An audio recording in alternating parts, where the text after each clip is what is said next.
Looking at this tragic case that shook a college community to its core, we need to examine how a promising young nursing student's life was cut short by someone she thought she could trust. Tonight, we're diving deep into the murder of Haley Anderson, a case that would span 2 countries and raise questions about justice, obsession, and the warning signs we sometimes choose to ignore. It was March 2018 when 22-year-old Haley Anderson disappeared from her off-campus apartment near Binghamton University. What started as concern among friends quickly escalated into a nightmare that would expose the dark side of a relationship gone terribly wrong. Haley Anderson embodied everything you'd expect from a dedicated nursing student approaching graduation. Her friends described her as a free spirit with an infectious energy that drew people to her. She was the type of person who trusted everyone she met, always seeing the good in people even when others warned her to be more cautious. This trusting nature would ultimately become both her greatest strength and her fatal weakness. Born and raised in Westbury, New York, Haley had worked tirelessly throughout her college years to achieve her dream of becoming a nurse. By March 2018, graduation was just around the corner, and she had already secured a nursing position back home. Her mother, Karen, was planning a celebration party, excited to have her daughter close again after years of college life upstate. But Haley's plans extended far beyond that first job. She dreamed of traveling to California, buying a hippie van, and working as a traveling nurse while exploring the country. It was a plan that perfectly captured her adventurous spirit and desire for freedom. At Binghamton University, Haley had cultivated a close group of friends who became like family to her. She lived in an off-campus apartment with roommates who knew her daily routines, her habits, and most importantly, when something was wrong. Among her social circle was Kevin Ocampo, her on and off boyfriend who genuinely loved her but understood that Haley wasn't ready for a serious commitment. She had made it clear that she wanted to experience freedom after graduation before settling down with anyone. It was through Kevin that Haley first encountered Orlando Tercero, a fellow nursing student who would eventually become the center of this tragic story. Orlando was born in Miami but raised in Nicaragua, coming from a well-to-do family with medical connections. His father was a physician, which likely influenced Orlando's decision to pursue nursing. By all accounts, he was a good student who worked hard during the week and enjoyed socializing on weekends. The initial meeting between Haley and Orlando happened in their nursing classes, but they didn't really connect until a party at Kevin's apartment during Haley's 4th year. Orlando and Kevin bonded over their shared Hispanic background and ability to speak Spanish, leading Kevin to invite Orlando to join his fraternity. What began as a friendship between the 3 of them gradually shifted into something more complicated. When Haley and Kevin took one of their breaks, Orlando crossed a line by pursuing Haley romantically. This created tension within their friend group, especially when Orlando's fraternity brothers pushed him out for getting involved with Kevin's girlfriend. The relationship between Haley and Orlando developed into its own on and off dynamic. Friends described their interactions as volatile, ranging from hysterical laughter to heated arguments. Sometimes they would avoid each other for weeks. Other times, Orlando would be staying over at Haley's apartment. But according to those closest to the situation, Haley had been crystal clear from the beginning that she didn't want a committed relationship with Orlando. She was focused on finishing school and maintaining her independence. Orlando, however, seemed to have different ideas about where their relationship was heading. Haley's roommate Josie began noticing concerning behavior from Orlando.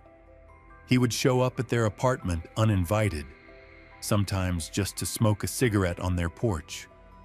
He would drive by their house repeatedly, and Josie often found herself in the position of having to ask him to leave because Haley found it difficult to be direct with him herself.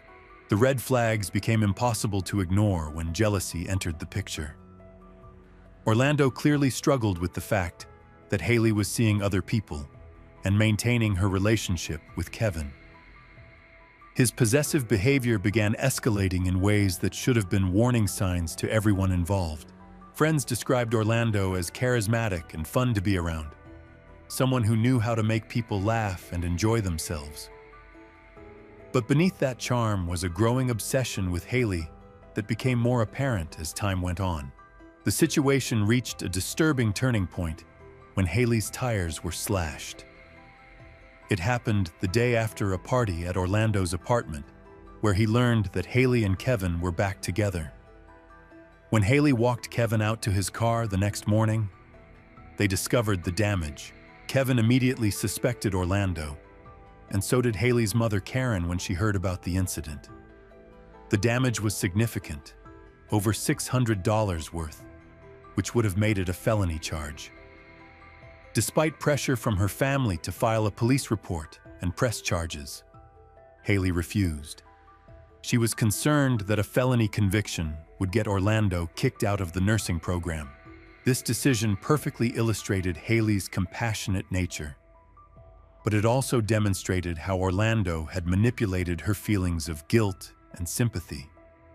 Friends later revealed that Orlando would often make statements about wanting to harm himself, using emotional manipulation to keep Haley involved in his life even when she tried to distance herself.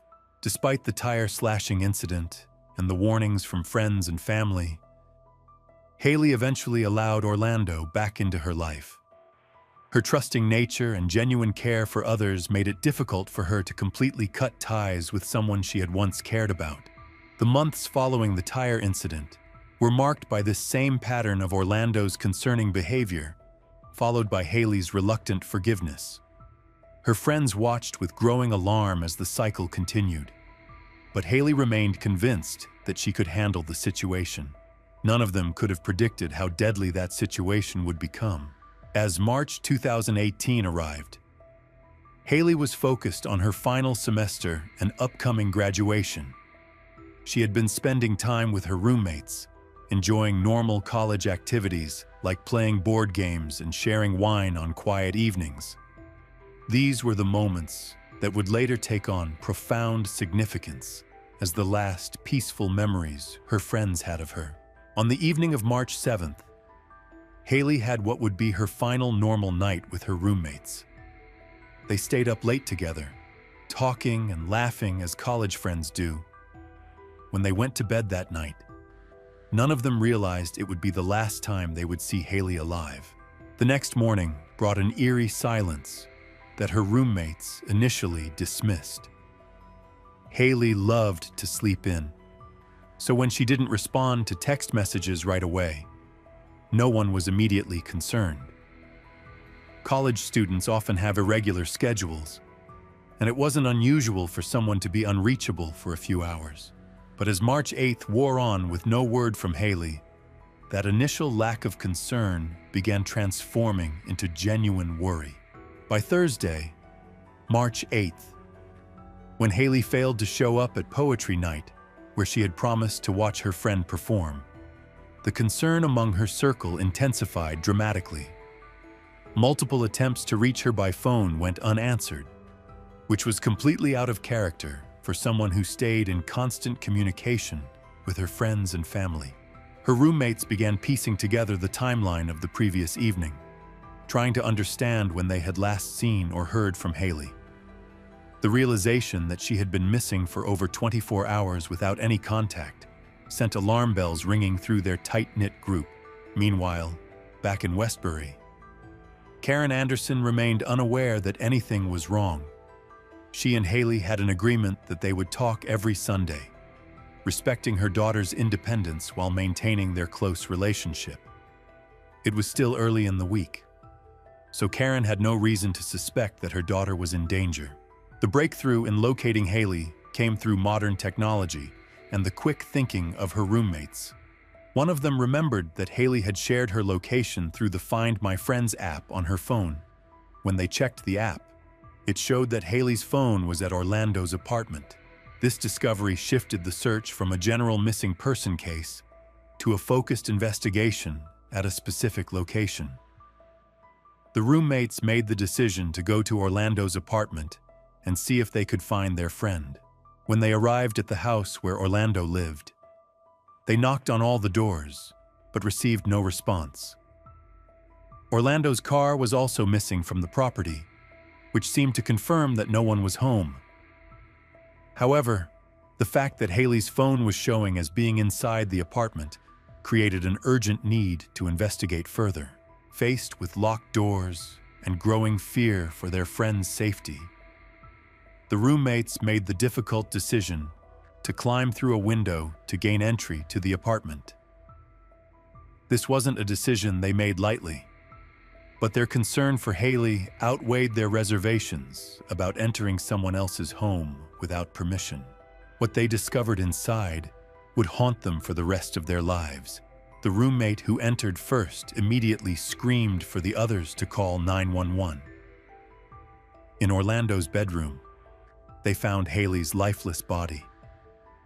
She appeared pale and motionless, and even though they hoped against hope that she might still be alive, it was clear that something terrible had happened. The police response was immediate and comprehensive. Within minutes of the 911 call, the house was swarming with officers, investigators, and medical personnel. The scene quickly transformed from a college rental house into an active crime scene. Initial examination revealed that Haley had been strangled to death. The position of her body and the condition of the room suggested that the attack had been intimate and personal. There were no signs of forced entry or robbery, pointing towards someone she knew and trusted. Most significantly, Orlando was nowhere to be found. As investigators began processing the crime scene, they discovered a wealth of evidence that would help them piece together the timeline of events. The house was equipped with multiple security cameras that had captured movements both inside and outside the property. The camera footage revealed a chilling sequence of events that began in the early morning hours of March 8th. The first significant recording showed Haley and Orlando walking into the residence together. This would be the last time Haley was seen alive on any recording. After entering the apartment with Haley, Orlando was captured on camera leaving the residence multiple times over the following hours. However, Haley never appeared on any subsequent footage, suggesting that she never left the apartment after their initial arrival together. The timeline established by the security cameras painted a disturbing picture of Orlando's activities in the hours following Haley's death. Rather than immediately calling for help or reporting what had happened, he appeared to be methodically planning his next moves. Investigators tracked Orlando's movements through various pieces of evidence found in his apartment. A receipt led them to a local pharmacy where security footage showed him purchasing sleeping aids, including Zizquil and melatonin. This purchase occurred several hours after Haley's estimated time of death, suggesting he was attempting to cope with what he had done or prepare for his own suicide. The evidence suggested that Orlando returned to his apartment after the pharmacy visit and remained there for approximately 7 more hours. During this time, investigators believe he attempted to take his own life by hanging himself in the basement of the house. Physical evidence supported this theory. Officers found blood on the basement floor and a tie hanging from a doorway, along with hooks that could have been used in a suicide attempt. It appeared that Orlando had tried to hang himself but had fallen and injured himself in the process, explaining the blood evidence.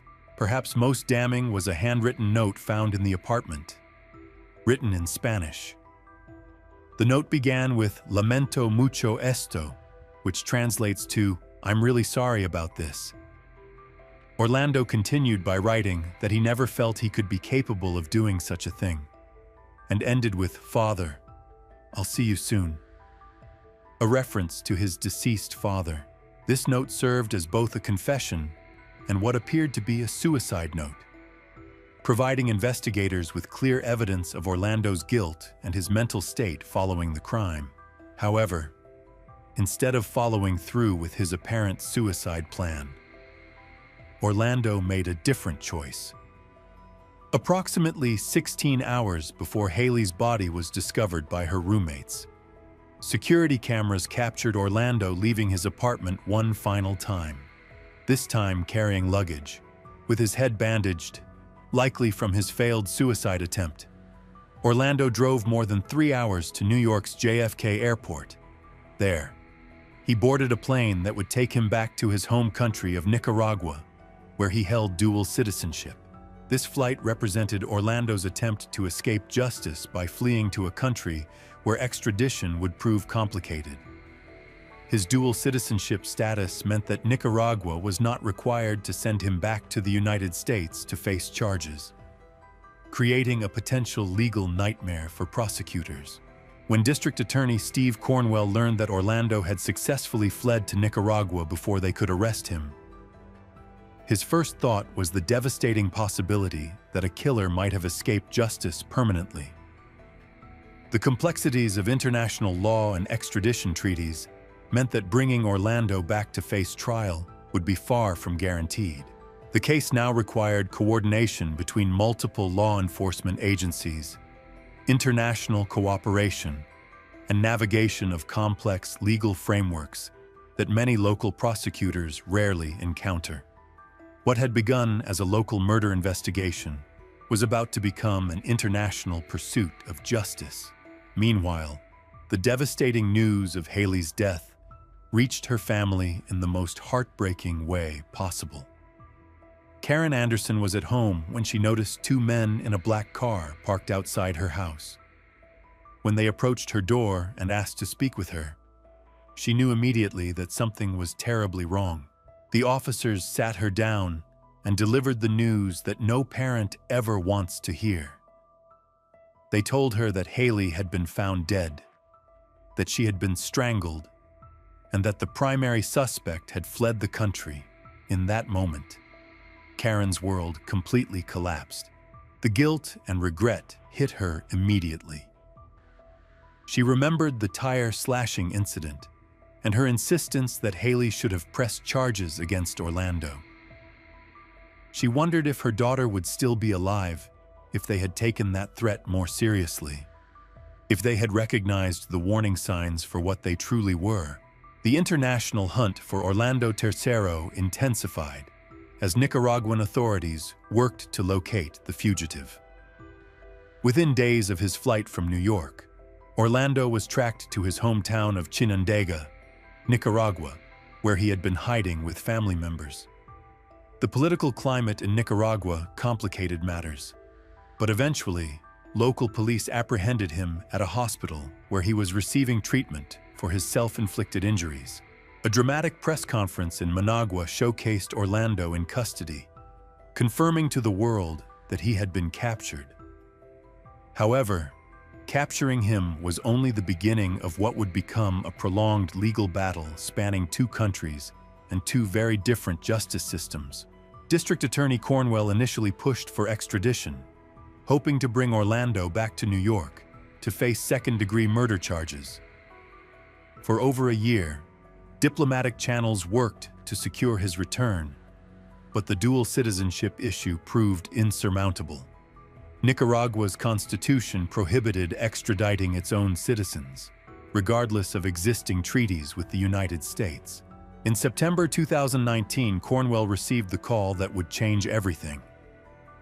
The Department of Justice delivered mixed news. Nicaragua would not extradite Orlando, but they were willing to prosecute him under their own legal system. While this wasn't the outcome anyone had hoped for, it represented Haley's family's only chance at seeing some form of justice. The charges in Nicaragua were different from what Orlando would have faced in New York. Instead of second-degree murder, he was charged with femicide, a specific crime recognizing the murder of women by men with whom they had relationships. This charge carried a maximum sentence of 30 years in prison. What followed was an unprecedented legal proceeding that would test the limits of international cooperation. The entire trial was conducted through video conferencing, with witnesses testifying from the Broome County District Attorney's Office to a courtroom in Managua. thousands of miles away. Karen Anderson became the first witness, finally coming face to face with her daughter's killer through a computer screen. The technology allowed her to see Orlando's reaction as she testified about the warning signs they had all witnessed, his possessive behavior, and the devastating impact of losing Haley. One by one, Haley's friends and roommates shared their stories with the Nicaraguan court. They described Orlando's obsessive behavior, the tire-slashing incident, and his pattern of showing up uninvited at their apartment. The surveillance footage from Orlando's house was presented as evidence, showing the timeline of events that led to Haley's death. The medical examiner's testimony was particularly crucial, establishing that Haley had died from strangulation, with specific injuries consistent with manual compression of her neck. The intimate nature of the attack reinforced the prosecution's argument that this was a crime of passion committed by someone Haley knew and trusted. Orlando's defense team argued that he had been temporarily insane at the time of the murder, claiming he had no memory of the events due to alcohol consumption. They brought in a court-appointed psychiatrist who testified that Orlando claimed to have woken up after a night of heavy drinking to find Haley dead. However, this defense strategy fell apart under scrutiny. There was no evidence that Orlando had been intoxicated to the point of temporary insanity, and the deliberate nature of his actions afterwards suggested clear thinking and planning. The handwritten note he left behind demonstrated his awareness of what he had done. The trial moved swiftly by Nicaraguan standards, concluding after just a few days of testimony. When the judge returned from deliberation after only 90 minutes, everyone was surprised by the speed of the decision. The verdict was unequivocal guilty of femicide. In her sentencing remarks, the judge delivered a powerful statement about violence against women and the importance of recognizing femicide as a serious crime. She noted that Orlando had taken it upon himself to punish Haley for rejecting him, attempting to control her through the ultimate act of violence. Orlando received the maximum sentence of 30 years in prison, a decision that brought some measure of closure to Haley's family and friends. While nothing could bring Haley back, seeing her killer held accountable provided a sense that justice had been served. The case established important precedents for international cooperation in domestic violence cases and highlighted the serious nature of femicide as a distinct crime. It also demonstrated how modern technology, from security cameras to phone tracking apps, can provide crucial evidence in solving murders. For Haley's family, the conclusion of the trial marked the end of one chapter in their grief journey, but the beginning of another focused on healing and honoring her memory. They established initiatives to raise awareness about domestic violence warning signs and the importance of taking threats seriously. Karen Anderson became an advocate for femicide legislation in the United States, hoping that Haley's story might help prevent similar tragedies. She spoke openly about the guilt she carried for not pushing harder for charges after the tire-slashing incident, hoping other families might learn from their experience. The friends who discovered Haley's body continue to carry the trauma of that day, but they also carry forward her memory through their own nursing careers and advocacy work. They remember her as the free-spirited, trusting person who saw good in everyone, even when that trust ultimately betrayed her. Orlando remains imprisoned in Nicaragua's overcrowded penitentiary system, where he will likely spend the next 3 decades. If he ever attempts to return to American soil, he still faces second-degree murder charges in New York State, ensuring that his debt to justice extends far beyond his current sentence. This case serves as a stark reminder that domestic violence warning signs should never be ignored. That obsessive behavior can escalate to deadly violence, and that the people closest to us are sometimes the ones who pose the greatest danger. Haley Anderson's story is ultimately one of a bright future stolen by someone who couldn't accept that love cannot be forced or controlled. Her legacy lives on through the lives she would have saved as a nurse. The awareness her case has raised about femicide and the determination of those who loved her to ensure that her death has meaning beyond the senseless act that ended her life. Caitlin Hunt was born on August 14, 1994 in Sebastian, Florida, a small, peaceful coastal town in Indian River County. Her family was well known locally, not for wealth or social influence, but because they were active members of the community, often seen at school events, youth sports activities, and local businesses. Caitlin, affectionately known as Kate, grew up in a family that valued self-expression, individuality, and loyalty. Caitlin's family is middle class, characterized by a tradition of hard work and emotional openness. Her father, Stephen, worked in trades and maintenance, while her mother, Kelly, owned a salon and had a strong, protective nature.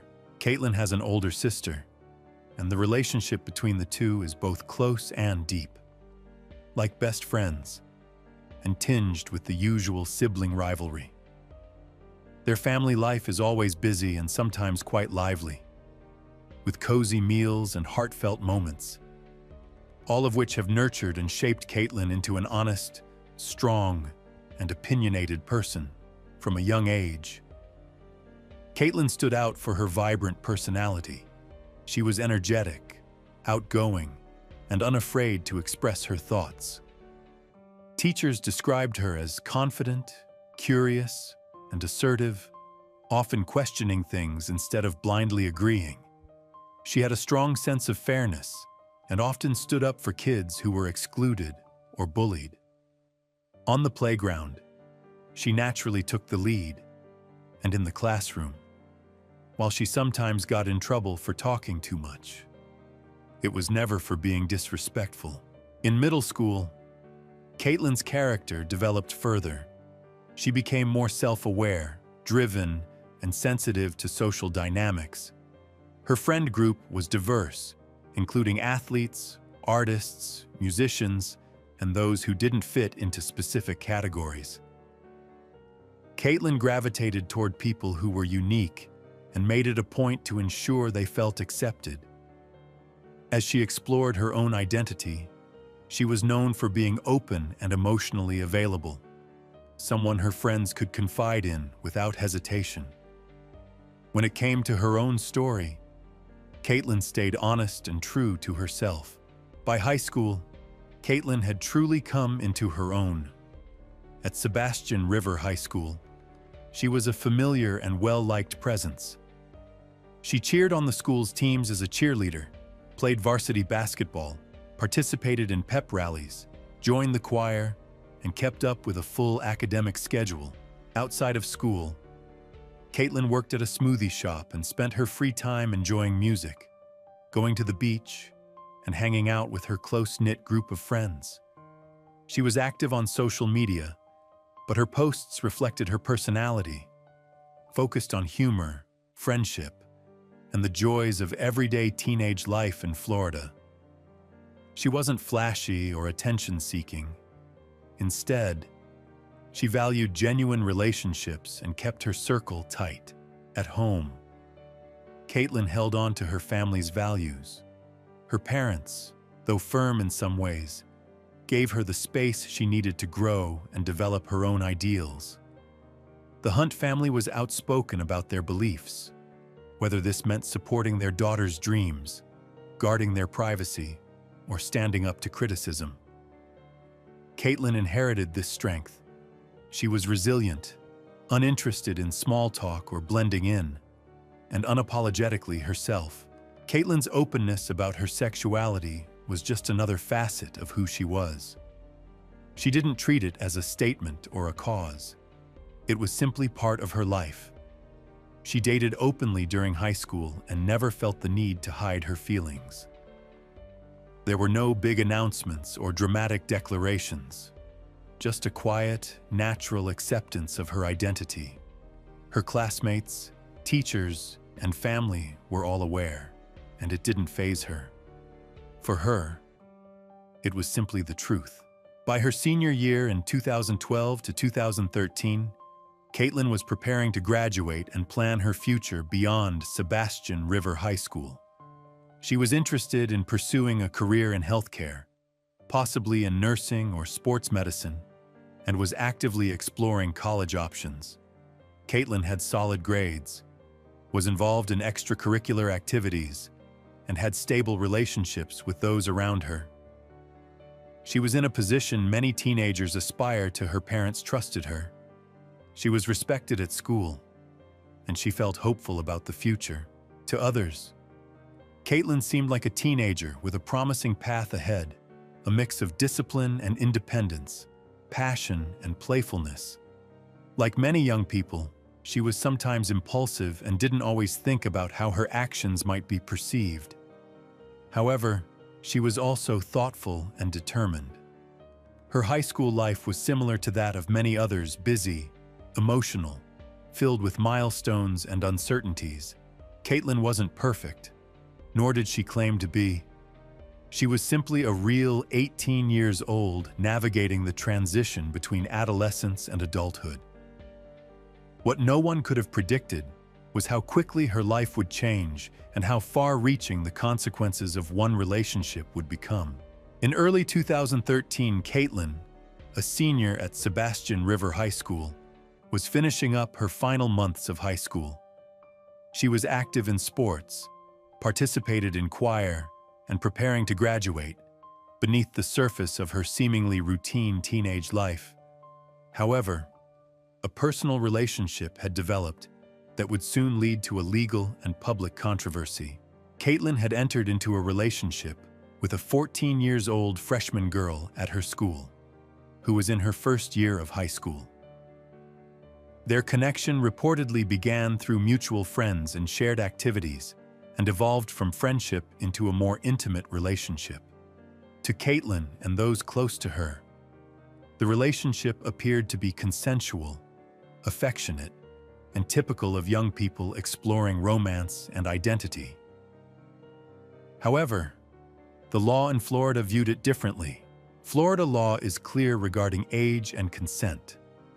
The legal age of consent in the state is 16. Any intimate activity involving an adult, someone 18 or older, and someone under 16 is classified as a felony, regardless of perceived consent or emotional ties. Caitlin had just turned 18 just months before the relationship turned physical, while her girlfriend was still legally a minor. The situation came to light when the younger girl's parents discovered social media exchanges and messages on their daughter's phone. They confronted their daughter, who confirmed the nature of the relationship, including its emotional and physical aspects. Alarmed by the age difference and concerned about their daughter's well-being, the parents took action. They informed the school and later filed a formal complaint with the Indian River County Sheriff's Office. As a result, law enforcement launched an investigation. Detectives interviewed the younger student and collected digital evidence, including thousands of text messages, Facebook chats, call logs, and other communications between the two young women. According to police reports, the younger girl admitted the relationship had included physical contact on at least 2 occasions, once in a school restroom and once in a car parked on school grounds. These details were critical to the investigation, as they established a timeline and location falling under state criminal law. Caitlin was contacted by authorities and questioned. She admitted to the relationship and confirmed several details about what had occurred. In her view, the relationship had been consensual and free of abuse or exploitation. She believed it was based on mutual feelings rather than manipulation or coercion. However, her own statements and the digital evidence gathered were used to support charges against her. On February 16, 2013, Caitlin was arrested at her home and charged with 2 felony counts of child abuse between the ages of 12 and 16. The arrest shocked Caitlin's community and devastated her family. who saw the relationship as a consensual teenage romance rather than a criminal act. The charges could result in up to 15 years in prison and mandatory registration as a predator. Caitlin's parents immediately protested the charges, arguing that the case was not just about age, but also about discrimination. They believe Caitlin's gender played a significant role in the prosecution, and that if she had been male in a relationship with a younger woman, the case may have been handled differently or dismissed. They pointed to Florida's Romeo and Juliet law, which offers legal relief for close-in-age relationships, and highlighted other similar cases where leniency had been granted. The case quickly gained attention beyond Indian River County. Drawing national media coverage, Caitlin's family began a campaign under the hashtag #FreeKate, advocating for the charges against her to be dropped or reduced. Their online petition quickly garnered hundreds of thousands of signatures. Supporters nationwide, including civil rights activists, attorneys, and public figures, joined the conversation, arguing that the prosecution represented a miscarriage of justice. As public debate intensified, the legal process continued. Prosecutors reviewed the evidence and proposed a plea deal to Caitlin, in exchange for pleading guilty or no contest to lesser charges. She would avoid prison time and offender status for abuse, but instead serve house arrest and probation. A key condition of the deal required Caitlin to cease all contact with the victim in order to protect the younger girl and maintain the integrity of the case. Initially, Caitlin declined the plea deal. Her legal team hoped media pressure would lead the state attorney's office to reconsider or drop the charges, arguing that the relationship was a case of misguided but mutual teenage behavior, not a predatory felony act. However, in May 2013, the case took a dramatic turn. Prosecutors uncovered new evidence indicating Caitlin had violated the no-contact order. On the victim's confiscated iPod, authorities found over 20,000 text messages, audio files, and images. Many messages were emotional, romantic, and sometimes abusive. They included criticisms of the girl's parents, expressions of love and loyalty, and discussions of the investigation. Additionally, some messages suggested plans for secret meetings and efforts to communicate covertly through third parties, further complicating the situation. Jailhouse phone recordings revealed Caitlin discussing strategies to maintain contact with the girl despite the court order. In these conversations, Caitlin expressed frustration and heartbreak, but also defied the restrictions explicitly placed on her. With this new evidence, the prosecution withdrew the initial plea deal and filed additional charges, including transmission of materials harmful to a minor. These charges significantly increased Caitlin's legal jeopardy, undermining the defense's argument that her actions were a youthful mistake. Caitlin was arrested again. Her bail amount was increased, and the direction of the case underwent a significant change. It now appeared to prosecutors as a clear situation of someone intentionally violating court orders and laws, rather than a murky legal matter. Public opinion began to diverge. Many of those who initially supported the Free Kate movement remained loyal, but others expressed frustration with Caitlin's decisions after her arrest. The focus shifted from the nature of the relationship to Caitlin's defiance of legal boundaries and the court's authority. As the case drew to a close, the evidence included electronic communications, statements from both parties, and proof of continued contact after the initial arrest. What had started as an emotional and polarizing debate over age, intent, and relationships became a legal battle centered on compliance with the law. Caitlin's future, once full of promise with graduation and college prospects, now hung in limbo. A teenage romance had escalated into a high-stakes criminal case, fueled by emotion, public pressure, and cultural debates about justice. By late 2013, the case of the state of Florida versus Caitlin Hunt had grown far beyond the high school hallways into the national spotlight of the criminal justice system. The case attracted attention with various types of evidence. The charges continued to mount, and the courtroom became the deciding venue for a highly controversial case. Despite intense media attention and appeals for leniency, the legal process remained focused on the facts: the victim's age, the documented abusive relationship, and the thousands of messages proving that Caitlin had violated the no-contact order. To avoid a trial, which would force the minor to testify, introduce emotional evidence, and create further trauma for both families, both sides worked toward a plea agreement. A trial posed great risks for Caitlin. A conviction on all charges, including transmission of harmful materials, could result in up to 15 years in prison and mandatory abuse offender registration. On November 15, 2013, Caitlin Hunt appeared in court and accepted a revised plea agreement. She pleaded no contest to reduced charges, which included 2 counts of misdemeanor battery and 2 felonies related to violating the no-contact order.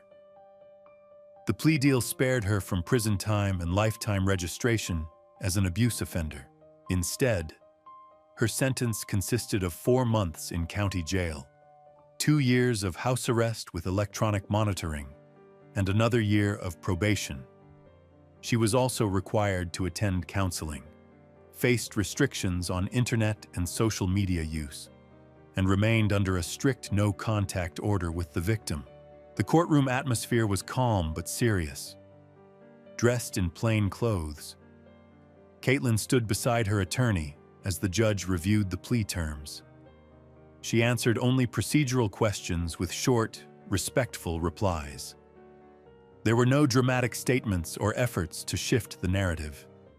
The proceedings were formal and restrained, reinforcing that the case was being handled strictly within the bounds of the law. The prosecution briefly explained their reasoning for the agreement, noting the case's national attention, but emphasizing that the plea aligned with state sentencing guidelines, particularly for first-time offenders who accepted responsibility. They also stressed the importance of limiting further public attention on the victim. The defense expressed relief over the resolution, portraying Caitlin as a young woman who had acted emotionally, but not maliciously. They argued that she was neither a predator nor a continued threat to society, framing the case as a youthful mistake that had been amplified by legal technicalities and public scrutiny. The judge approved the plea agreement, confirming Caitlin had waived her right to trial and accepted the consequences of her actions.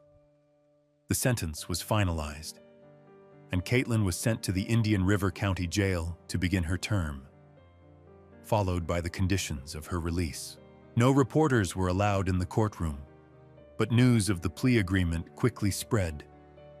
For some, the sentence felt like a middle ground, a way to resolve a difficult situation without devastating Caitlin's future.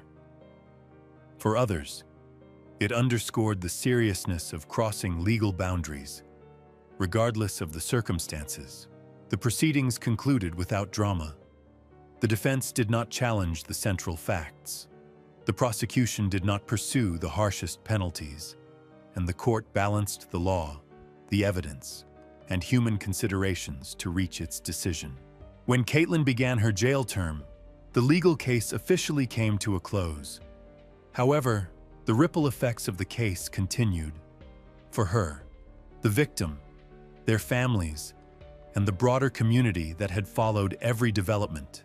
For Caitlin, the plea deal provided an opportunity to avoid prison and a lifetime on the abuse offender registry. But the impact of the case continued to affect her into adulthood. Her name remained linked to the case through online records and background checks. After serving her sentence and completing probation, she began the challenging process of moving forward, though her life remained shaped by a decision made at 18. What had seemed like a relationship rooted in young love resulted in lasting legal and personal consequences. The court orders prohibited her from contacting the victim, and any breach of these restrictions could bring further penalties. Her social media activity was monitored, and her career prospects and public reputation were permanently affected by her conviction for the younger teen involved, whose identity was legally protected. The effects were largely private but no less profound. Although national attention surrounded the case, her story remained confidential. She avoided the public eye but endured the emotional toll. Her high school years were overshadowed by a case that thrust her life into a national spotlight, leaving her tethered to an event that had spiraled out of her control. The case sparked intense debate in American media and legal circles. Caitlin's supporters viewed it as an example of how rigid laws could unfairly criminalize typical teenage behavior. Critics, however, emphasized that the issue was not about sexual orientation or public opinion. It was about safeguarding minors under the law. The division in public opinion highlighted a larger cultural question. How should the legal system handle relationships between teens with age differences? Where should compassion end and accountability begin? Florida's Romeo and Juliet laws, designed to offer leniency in certain cases, did not apply here because of the age gap and timing. However, the national conversation that ensued prompted lawmakers, educators, and parents to reconsider how they approach topics like boundaries, consent, and responsibility with young people. It serves as a reminder that a personal relationship, when subjected to legal scrutiny, can become a pivotal moment not just for those involved, but for how society addresses such issues. In 1979, on what seemed like a perfect summer evening, a 9-year-old girl's life changed forever. One moment she was watching television and laughing at a comedy show. The next, she was learning that someone wanted her entire family dead. This is the story of the Busby family, whose year of terror began with a single shotgun blast that shattered more than just a car window. It destroyed their sense of safety, their home, and forced them into a life they never imagined possible. Picture this. It's August 31st, 1979, the Friday before Labor Day weekend. The Busby family is spending their evening in the driveway, painting a car while the summer sun sets over Cape Cod. 9-year-old Silent Busby has no idea this will be the last normal moment of her childhood. Her father, John Busby, is getting ready for his midnight shift as a police sergeant in Falmouth, Massachusetts. Everything seems ordinary, peaceful even, but in small towns like Falmouth, ordinary can become extraordinary in the span of a heartbeat. And sometimes, that heartbeat stops altogether. John Busby wasn't just any police officer. He was the kind of cop who didn't care about your connections, your family name, or how much money you had. If you broke the law, you faced the consequences, period. This unwavering commitment to justice had earned him respect from honest citizens and hatred from those who thought they were above the law. Unfortunately for the Busby family, one of those people had decided that John Busby needed to be silenced permanently. As John drove to work that night, less than half a mile from his house, a car pulled up behind him. At first, it seemed like any other vehicle on the road, but then it pulled alongside his Volkswagen, matching his speed. In that moment, John realized this wasn't a normal traffic situation. Someone was hunting him. The blast from the shotgun tore through the driver's side window with devastating force. The impact ripped through John's face, destroying his lower jaw and leaving him barely conscious. But in those crucial seconds before darkness took hold, he managed to do something that would save his family's lives. He wrote 2 words that would change everything, not an accident. John Busby knew instantly who wanted him dead. He'd crossed paths with dangerous people before, but one name stood out above all others. Someone who had a reputation for making problems disappear. sometimes along with the people who caused them. Someone who had been suspected in multiple disappearances and murders but had never been held accountable. Someone whose favorite saying was, "I smell smoke," which wasn't a comment about the weather, but a thinly veiled threat that your property might mysteriously catch fire. Meanwhile, back at the Busby house, 9-year-old Silen was settling in for what she thought would be a normal evening. She was watching Benny Hill on television, laughing at the comedy sketches, completely unaware that her father was fighting for his life just minutes away. Her mother, Polly, was studying to become a nurse. Her 2 older brothers, Eric and Sean, were probably getting ready for bed. Their cousin Kelly, who helped with babysitting duties, was keeping an eye on things. Then came the knock at the door that shattered their world. When Silen heard someone crying or screaming, she initially thought it was coming from the television. But as the sounds continued, she realized something was terribly wrong. She came out of her room to find her father's colleague, Rick Smith, in uniform, speaking to her mother, who was crying and screaming, repeatedly saying no, no, no, and trying to push him away. The confusion was overwhelming. Nobody was explaining what had happened. There was just chaos, fear, and the terrible realization that something had gone catastrophically wrong. Silen stood there, asking what was happening. But the adults were too consumed by their own shock and panic to notice her. What Silen didn't know yet was that her father was lying in a hospital bed, unable to speak, unable to breathe on his own, but very much alive and very much aware of who had tried to kill him. What she also didn't know was that this shooting wasn't just about her father. It was about sending a message to anyone who dared to challenge certain people in their small town. And if those people were willing to shoot a police officer, they certainly wouldn't hesitate to finish the job by eliminating his family. The note John managed to write in his hospital bed contained more than just the words, "Not an accident." He also wrote, "Polly and the kids are not safe." This wasn't the rambling of a man in shock. This was the clear, calculated warning of someone who understood exactly what kind of enemy they were dealing with. In Falmouth, Massachusetts, there was one person everyone knew you didn't cross. Melvin Rain was in the trash hauling business, which might sound harmless enough, but his methods of dealing with competition and problems were anything but ordinary. He was a convicted arsonist with a reputation for getting even with people by sneaking around at night and burning their property, houses, cars, businesses. If Melvin had a problem with you, something you owned might mysteriously go up in flames. But arson was just the beginning. Melvin was also suspected of murder. Not one murder, not 2, but 3 separate cases where people had disappeared or turned up dead under suspicious circumstances. His own wife, Wanda, had vanished in 1971 after he claimed to have dropped her off at a bus station. She was never seen again. A teenage boy who had been dating a girl Melvin was interested in was found shot to death in a cranberry bog directly across from Melvin's house. A 17-year-old former employee who was set to testify against Melvin in a grand jury investigation got on a ferry to Martha's Vineyard but never got off. In each case, Melvin walked free. The pattern was always the same.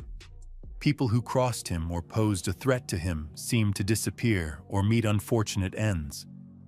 But there was never enough evidence to charge him. Or perhaps, there were people in positions of power who were too afraid to go after him. This was the man John Busby had been willing to confront when others wouldn't. This was the man who had decided that a police officer who couldn't be bought, threatened, or intimidated needed to be eliminated. And this was the man who now posed an ongoing threat to a family that included 3 young children. Back at the hospital, doctors were working frantically to save John's life. The damage was so severe that they had never seen anything like it. His face was unrecognizable. His jaw was gone, and he couldn't speak, breathe, or eat without mechanical assistance. But he was alive, and he was determined to stay that way for one reason: his family needed him to survive so he could protect them from what was coming next. Because this story wasn't over. In fact, it was just beginning. As the Busby family tried to process what had happened, the reality of their situation began to sink in. This wasn't a random act of violence. This wasn't a case of being in the wrong place at the wrong time. Someone had specifically targeted John Busby for elimination, and that same someone would likely not be satisfied with a failed attempt. The police response was immediate and overwhelming. Within hours of the shooting, the Busby house was surrounded by law enforcement. Squad cars filled the driveway. Officers with rifles took positions around the property. The message was clear. This family was now under siege, and everyone understood that the danger was far from over. For 9-year-old Silen, the transformation was jarring. One day, she was a normal kid living in a normal house on Cape Cod. The next day, armed guards were stationed outside her bedroom window. Police officers followed her to school, sat outside her classroom, and watched her eat lunch. Every movement was monitored. Every person who came near her was scrutinized. The psychological impact on the children was immediate and profound. At school, word spread quickly about what had happened. Some children were curious, others were frightened, and many were simply told by their parents to stay away from the Busby kids. Silen found herself sitting alone at lunch tables, excluded from playground games, and treated like a walking target. One particularly cruel classmate even told her directly that everyone knew someone was trying to kill her family and that they might be next. The family's home became a fortress. An 8-foot fence was erected around the property. A sophisticated alarm system was installed. Windows were covered. Doors remained locked at all times. The family dog, Tiger, was given away and replaced with Max, a trained attack dog whose sole purpose was to eliminate any threat to John Busby or his family. Max wasn't a pet. He was a weapon with 4 legs and a set of teeth designed to kill.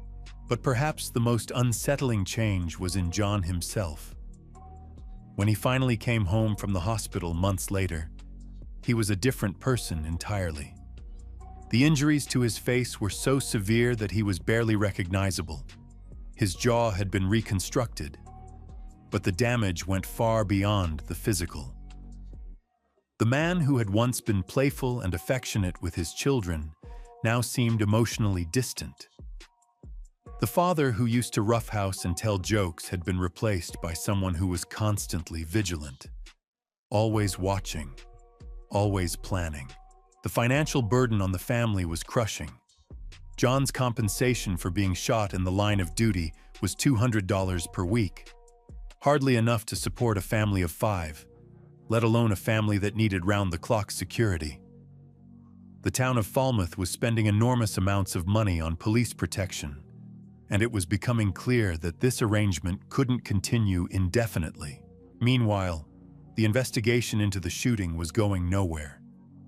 Despite John's clear indication of who was responsible, despite the obvious motive, and despite Melvin Rain's history of violence, no arrests were made, no charges were filed, no justice was served.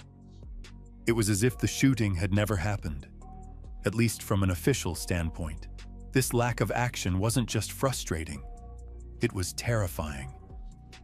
If the police couldn't or wouldn't go after the person who had tried to murder one of their own officers, what protection could they really offer his family? The Busbys were living in a state of constant fear, never knowing when the next attempt on their lives might come. John's anger was building to dangerous levels. In his hospital bed, He had initially focused on survival and recovery, but as the months passed and it became clear that no official justice would be forthcoming, his thoughts turned to a different kind of solution. He began to contemplate taking matters into his own hands. The idea of hunting down Melvin Rain and finishing what had been started that night in August became more than just a fantasy. It became a plan. The family was trapped in a nightmare that seemed to have no end. They couldn't live normally because of the constant threat. They couldn't rely on the justice system because it had failed them completely. They couldn't even trust their own community because too many people were either afraid of Melvin Rain or somehow connected to him. As winter turned to spring and spring turned to summer, it became increasingly clear that something had to change. The Busby family couldn't continue living as prisoners in their own home. The town couldn't continue spending money on protection that might not even be effective. And John couldn't continue to heal, physically or emotionally, while surrounded by daily reminders of the violence that had been done to him. The solution, when it finally came, was as drastic as it was necessary.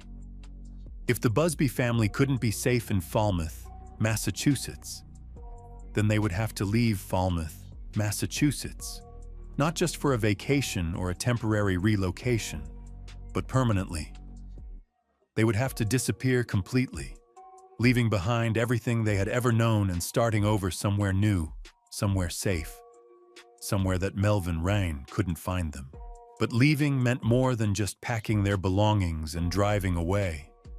It meant abandoning their identities, their history, their connections to the community where they had lived their entire lives. It meant the children would have to learn to lie about their past, create false stories about why they had moved, and never speak the truth about what had happened to their father. Most importantly, it meant that John Busby would have to make a choice. He could stay and pursue the violent revenge that was consuming his thoughts, or he could prioritize his family's safety and disappear with them into whatever new life awaited them far from Cape Cod. The decision would define not just the next chapter of their story, but the rest of their lives. In the end, the choice was made for them. The town of Falmouth, faced with mounting security costs and no resolution in sight, made it clear that the easiest solution was for the Busby family to simply disappear, rather than continue the expensive protection detail or pursue justice against the person responsible. It was more convenient for everyone involved if the victims just went away. The message was unmistakable. It's easier for you to live somewhere else than to live here. We'll save money, and you'll be on your way. After everything John had sacrificed in service to his community, after taking a shotgun blast to the face in the line of duty, this was his reward. The town that he had protected was essentially telling him that his family's safety was less important than their budget. So in the summer of 1980, almost exactly 1 year after the shooting, the Busby family began their exodus from Cape Cod. They loaded their belongings into a car and started driving south, with no clear destination except somewhere safe. They had pulled the names of towns out of a hat, places where Polly might find work as a nurse, and Tennessee had won the lottery of their desperation. The symbolism wasn't lost on anyone. They were given a police escort to the Bourne Bridge, the boundary that separates Cape Cod from the mainland. It was both a gesture of respect and a clear message, goodbye and good riddance. You're not our problem anymore, as they crossed that bridge, leaving behind everything they had ever known. The children understood that they weren't just moving to a new town. They were entering a witness protection program of their own design, one where they would have to reinvent themselves completely. The people they had been, the Busby family of Falmouth, Massachusetts, were disappearing forever. The drive south felt like descending into hell. As they traveled further from the familiar coastline of Cape Cod, The temperature rose and the landscape became increasingly foreign. For children who had grown up with ocean breezes and familiar neighborhoods, the rural expanses of the American South felt like exile to another planet. When they finally reached their destination in Tennessee, the culture shock was immediate and overwhelming. Everything was different. The accents, the food, the social customs, even the way people looked at strangers. The Busby children, with their New England sensibilities and traumatic baggage, stood out like beacons in their new community. But standing out was exactly what they couldn't afford to do. So they began the painful process of transformation. Silyn got a perm and started practicing a Southern accent. She learned to apply lip gloss and dress like the local girls. Most importantly, she learned to lie about their past, about why they had moved, about what was wrong with her father's face, about everything that mattered. John grew a massive beard that obscured most of the damage to his face. He found work on a farm, spending his days splitting wood and doing physical labor that seemed to help process some of his rage. The repetitive motion of swinging an axe through logs became a form of therapy, a way to channel the violence that still simmered inside him. For a while, it seemed like the healing might actually work. The family began to find their rhythm in this new place. The constant fear that had defined their existence in Massachusetts gradually faded. The children started making friends. Polly found work as a nurse. They were still looking over their shoulders, still careful about who they trusted. But life began to feel somewhat normal again. But John's anger hadn't disappeared. It had just gone underground. Every few months, he would have to return to Boston for reconstructive surgery, and each trip forced him to confront what had been done to him.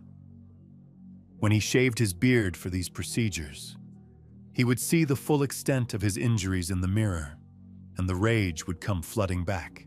During one of these trips, his uncle presented him with a gift, a rifle with a scope and a silencer, everything he would need to hunt down Melvin Rain and finish what had been started that night in 1979. For a moment, John was tempted. The weapon represented everything he had dreamed about during those dark months of recovery. But something had changed. The man who had once fantasized about revenge had been replaced by someone who understood that his family's peace was worth more than his personal vengeance. He looked at the gun, wrote a note to his uncle, and walked away. "Thank you for your effort," he wrote. "I won't need it." That decision marked a turning point. When John returned to Tennessee, he told his family he was done with surgery, done with trips to Boston, done with living in the past. They were going to embrace their new life and move forward as the people they had become, not the people they used to be. Years passed. The children grew up, went to college, started families of their own. The trauma never fully disappeared, but it became manageable. The family had survived not just the original attack, but the year of terror that followed and the complete upheaval of their lives. Then, in 2003, 24 years after the shooting, something unexpected happened. The Rain family had started turning on each other, fighting over money and spilling family secrets to the police. John Rain, Melvin's brother, finally came clean about what had happened that night in August 1979. The confession provided the vindication that John Busby had been seeking for more than 2 decades. His instincts had been correct. Melvin Rain had indeed been the one who ordered the hit. John Rain described how his brother had sat in the back seat of their car with a ski mask and a shotgun, waiting for the perfect moment to fire through John's window. But vindication came with a bitter irony. By the time the confession was made, the statute of limitations had expired. No charges could be filed. No justice could be served through the legal system. Melvin Reina would never face trial for attempted murder. In a way, though, justice had been served by other means. Melvin Reina was confined to a state institution, suffering from what was reported to be Pick's disease, a form of dementia that affects the brain. The man who had once terrorized an entire community was now powerless, his mind deteriorating, his capacity for violence neutralized by his own failing health. For the Busby family, the confession brought closure of a different kind. They had built new lives far from Cape Cod, lives that were fuller and richer than what they had left behind. Silen became a successful author, writing books for children and drawing on her experiences to help others understand resilience and survival. John and Polly found peace in their rural Tennessee home, surrounded by the natural beauty that had helped heal their wounds. The year they disappeared had ended, but the people they became in its aftermath had endured. They had proven that survival isn't just about staying alive. It's about finding ways to thrive despite the worst that life can throw at you. They had learned that sometimes running away isn't cowardice. It's the bravest thing you can do to protect the people you love. Looking back, Silen would say that she couldn't imagine being anyone other than who that terrible year had made her. The trauma had touched every part of her life, but it had also given her strength, perspective, and an appreciation for safety and normalcy that most people never develop. She had lived through something that should have destroyed her family, and instead, it had ultimately made them stronger. The Busby family's story is a testament to the power of choosing life over revenge, healing over hatred, and love over fear. They disappeared from one life and created another, proving that sometimes the best way to defeat your enemies is simply to refuse to let them define your future. In the end, they had won, not through violence or legal justice, but through the simple act of surviving and building something beautiful from the ashes of what had been destroyed. The year they disappeared had become the foundation for decades of peace, love, and happiness that followed. And perhaps that's the most powerful victory of all. The alarm went off at 5:15 in the morning, just like it had every single day for years. But on March 1st, 2019, the bed where Andreen McDonald should have been stirring was already empty. Her husband Andre claimed he had no idea where she was. Within hours, what started as a simple welfare check would transform into one of San Antonio's most disturbing criminal cases. A successful businesswoman had vanished without a trace from her gated community home, leaving behind a trail of blood, a mysterious burn pile, and a husband whose story kept changing. Good morning, and welcome back to the channel.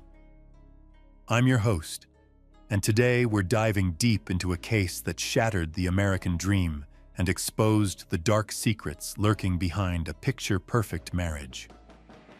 This is the story of Andreen McDonald, a millionaire who disappeared in the middle of the night, and the investigation that would reveal just how far someone might go to destroy the life they helped create. Before we get started, make sure to hit that subscribe button and ring the notification bell, because cases like this one require multiple parts to tell the full story. You won't want to miss what comes next. Now, let me paint you a picture of what success looked like in San Antonio's upscale neighborhoods. Andreen McDonald was living proof that the American dream was still achievable if you had the drive and determination to make it happen. At just 29 years old, this Jamaican immigrant had built something extraordinary from absolutely nothing. Picture this: a young woman arriving in America with little more than hope and ambition, meeting an Air Force officer who believed in her vision, and together building a multi-million-dollar empire. That's exactly what Andreen accomplished when she founded Starlight Homes, an assisted living business that started with just 3 residents in her own home and grew into a thriving enterprise with multiple locations across the San Antonio area. But here's what made Andreen different from your typical successful entrepreneur. She wasn't just about the money or the status. This woman had a routine that would put military personnel to shame. Every single morning, 5:30 sharp, she'd be at the gym. No excuses, no exceptions. By 8 o'clock, she'd be in her office, ready to tackle whatever challenges the day might bring. Her employees knew they could set their watches by her arrival. Her dedication wasn't just impressive, it was legendary. This wasn't someone who took days off on a whim or disappeared without explanation. Andreen McDonald was the definition of reliability. So when March 1st rolled around and Andreen didn't show up for work, alarm bells should have been ringing immediately. But sometimes the people closest to us are the last to recognize when something's terribly wrong. The call came in from her mother, Maureen, who had been trying to reach her daughter all morning. Phone calls went straight to voicemail. Text messages went unanswered. For a woman who was in constant communication with her family and business partners, this silence was deafening. When Bexar County Sheriff's deputies arrived at the McDonald residence in their gated community, they expected to find a simple explanation.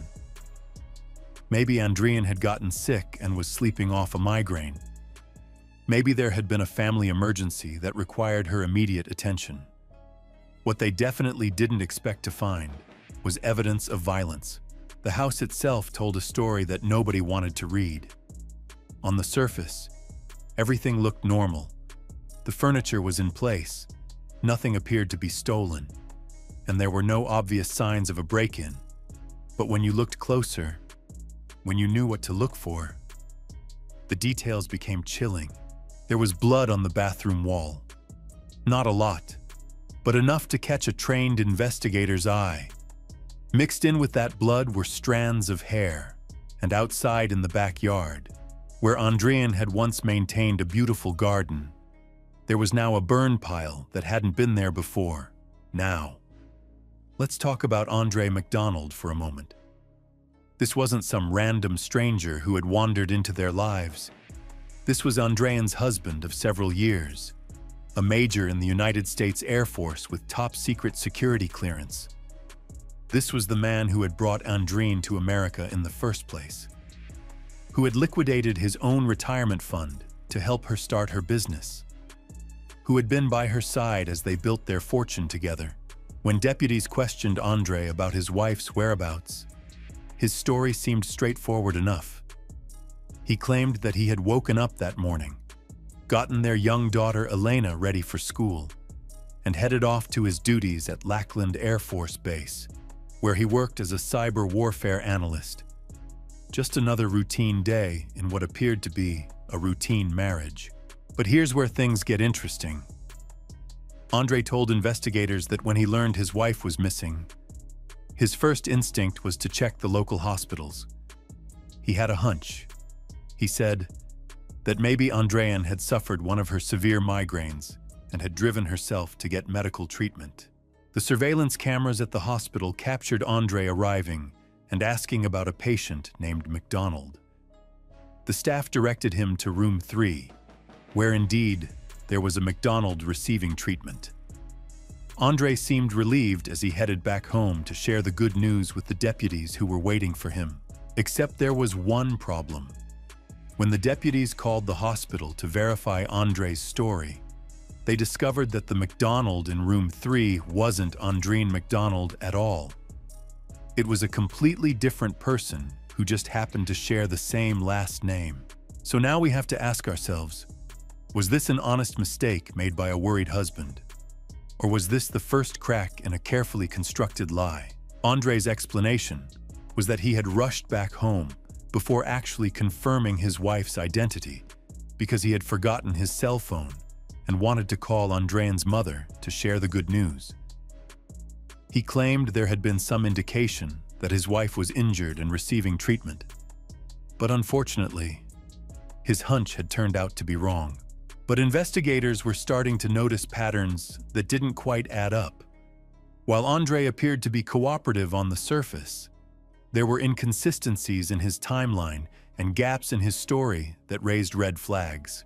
The more they dug into the McDonald marriage, the more complex the picture became.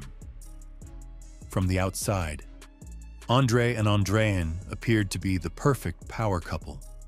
He was the decorated military officer with his steady government salary and security clearance. She was the entrepreneurial dynamo who had transformed a small home-based business into a multi-million-dollar operation. Friends described them as being deeply in love, always laughing together, constantly supporting each other's dreams and ambitions. Andre had sacrificed financially to help Andrean get her business off the ground, selling his BMW and cashing in his retirement savings to give her the capital she needed. And for a while, it seemed like that sacrifice had paid off beautifully.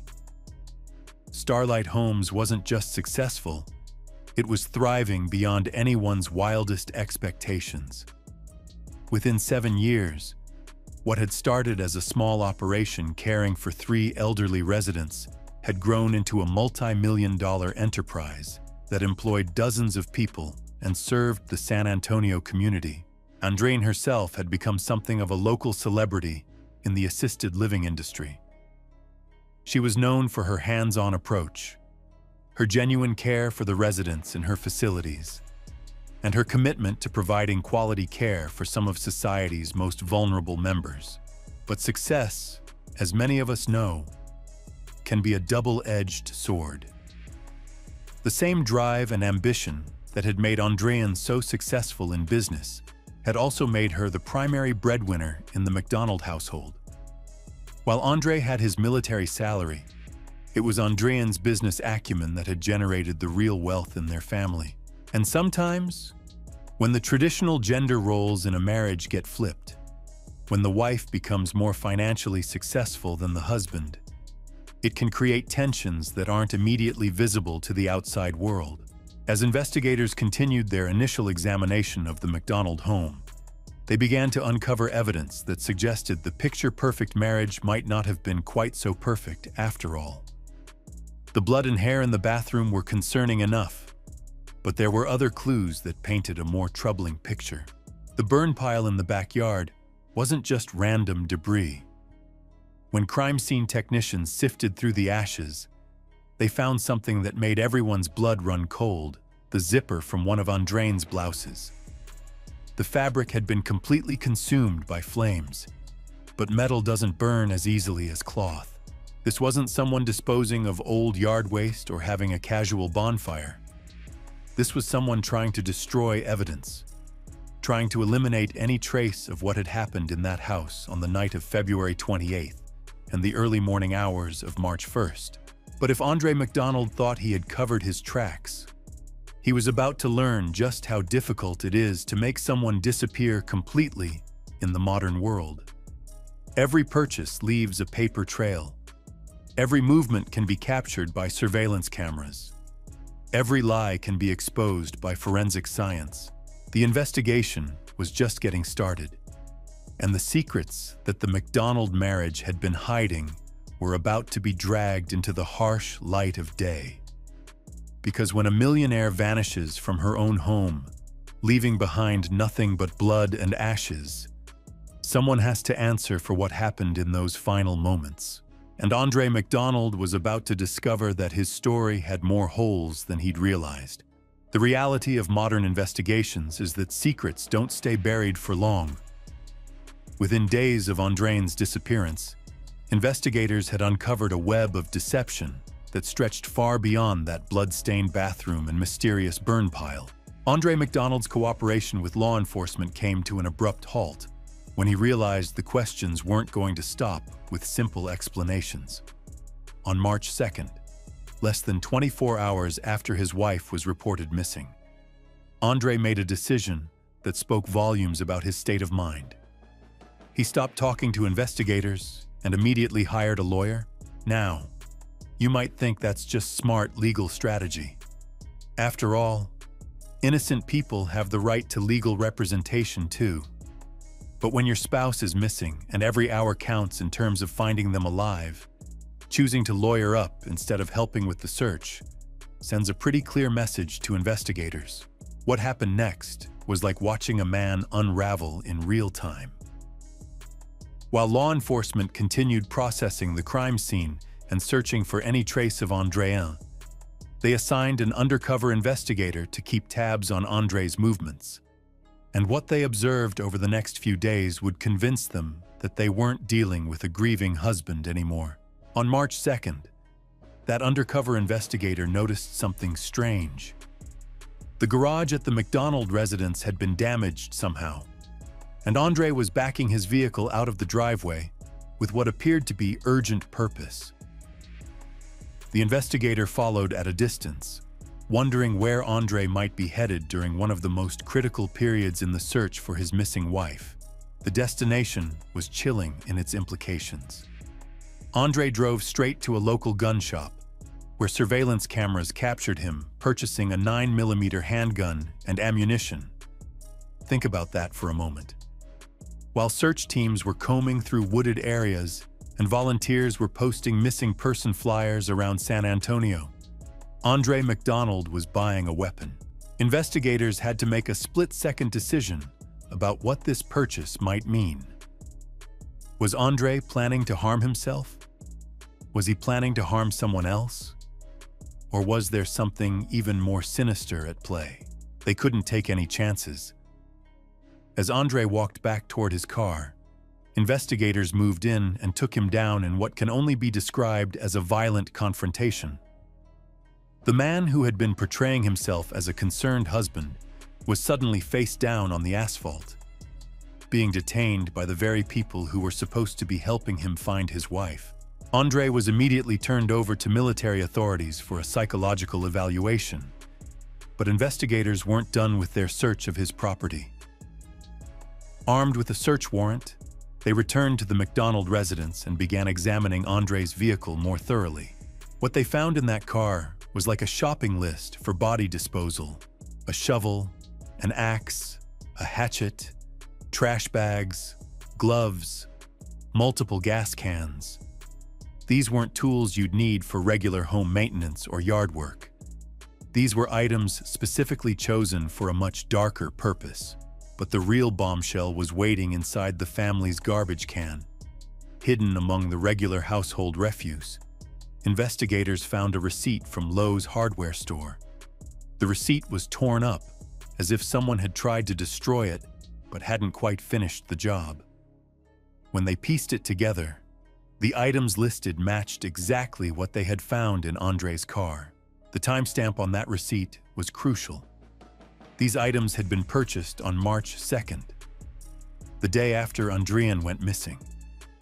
While her family was frantically searching for any sign of her, while volunteers were organizing search parties, André McDonald had been shopping for tools to dispose of a body. Security footage from the Lowe's store showed André methodically selecting each item. A shovel went into his cart. 2 gas cans followed, then a maul and an axe.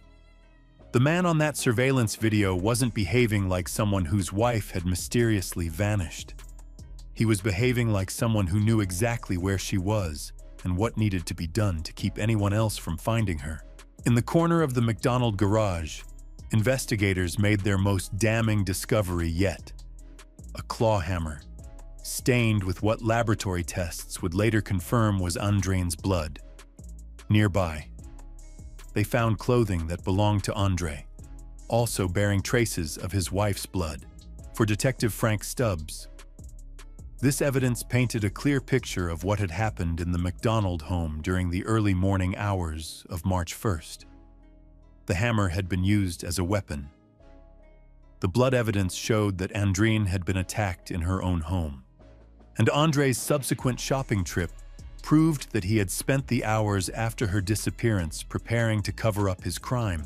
But here's the challenge that investigators faced: having evidence of a crime and being able to prove exactly what happened are 2 completely different things. Despite all the blood evidence, Despite the suspicious purchases, despite Andre's changing story and refusal to cooperate, they still didn't have Andrean's body. Turning a missing persons case into a homicide prosecution is incredibly difficult without a victim. Prosecutors need to be able to prove not just that someone died, but how they died, when they died, and who was responsible for their death. And all of that becomes exponentially harder when the primary evidence is missing. On March 3rd, after the Air Force completed its psychological evaluation and determined that Andre wasn't an immediate danger to himself, civil authorities moved quickly to arrest him, but they couldn't charge him with murder. Not yet. Instead, Andre MacDonald was arrested for tampering with evidence. Based on that torn receipt and the tools found in his possession, the arrest sent shockwaves through the San Antonio community and devastated both sides of the MacDonald family. Andre's mother, Jackie, was in complete disbelief. This was her son, a decorated military officer, someone she had raised to be responsible and honorable. The idea that he could harm anyone, let alone his own wife, seemed impossible to accept. Andrean's family was struggling with their own conflicting emotions. On one hand, they wanted justice for what they believed had happened to their daughter and sister. On the other hand, they were dealing with the horrible reality that the man they had welcomed into their family, the man who had brought Andrean to America and helped her build her dreams, might be responsible for destroying everything she had worked for. But perhaps the most heartbreaking aspect of this entire tragedy was the impact on 7-year-old Elena MacDonald. This little girl had gone to bed on February 28th with both of her parents in the house. She had woken up on March 1st to find her mother gone and her father acting strangely. And now, just days later, her father was being arrested while her mother was still missing. The community response to Andrean's disappearance was overwhelming. Former Air Force serviceman Bobby Green organized volunteer search parties that covered hundreds of miles of terrain around San Antonio. These weren't professional search and rescue teams. These were ordinary citizens who had been touched by Andrean's story and wanted to help bring her home. They searched wooded areas behind hospitals, thinking Andre might have chosen locations that were familiar to him. They looked for disturbed earth, broken branches, tire tracks, anything that might indicate where a body had been hidden. Day after day, week after week. These volunteers continued their efforts even as hope began to fade. Meanwhile, Andre was released from jail while awaiting trial on the evidence tampering charges. Incredibly, he took over management of Starlight Homes, the business that Andrean had built from nothing. The same facilities that had been her pride and joy were now being run by the man suspected of killing her. As investigators dug deeper into the MacDonald marriage, they discovered that the picture-perfect relationship had been hiding some serious cracks. Text messages and social media posts revealed ongoing arguments about money, business decisions, and control. There were allegations of infidelity on both sides, accusations about who deserved credit for their business success, and increasingly heated exchanges about the direction of their relationship. Friends who had once described the MacDonalds as the ideal couple began sharing stories that painted a different picture. There had been physical altercations before, moments of tension that had made people uncomfortable. The night before a Christmas party in 2018, witnesses described seeing Andre and Andrean grappling on their kitchen floor, fighting over something that had escalated beyond words. For 4 months, the search for Andrean continued with no results. Investigators followed up on hundreds of tips, searched dozens of locations, and interviewed anyone who might have information about what had happened to her. But Texas is a big state, and hiding a body in the vast stretches of rural land around San Antonio wouldn't be impossible for someone who knew what they were doing. Then, on July 11th, 2019, 133 days after Andreen MacDonald had vanished from her home, a farmer named Clifton Cundiff made a discovery that would finally bring this case to its tragic conclusion. Cundiff had taken his tractor out to retrieve a cow skull that had been spotted along the tree line of his property, about 6 miles from the MacDonald residence. But when he got closer to examine what he thought was just another piece of farm debris, he realized he was looking at something much more significant. There, partially concealed by vegetation and scattered by months of exposure to the elements, were human skeletal remains. The bones that Clifton Cundiff had stumbled upon belonged to Andreen MacDonald. The discovery of Andreen's body changed everything about this case. What had been a missing persons investigation with charges of evidence tampering suddenly became a murder case with physical proof of the crime. Andre MacDonald was arrested again, this time charged with the murder of his wife. The trial that followed would reveal the full extent of what had happened in the MacDonald home during those final hours. Andre's own testimony would provide details that no one could have imagined, admitting to actions that were so brutal and calculated that they shocked even experienced investigators. After being found guilty of manslaughter rather than murder, Andre MacDonald was sentenced to 20 years in prison. The jury had rejected his claims of self-defense but couldn't unanimously agree that his actions had been premeditated murder. Today, Andreen's mother Maureen and sister Cindy are raising young Elena, trying to help her process the unimaginable trauma of losing both parents in such a violent way.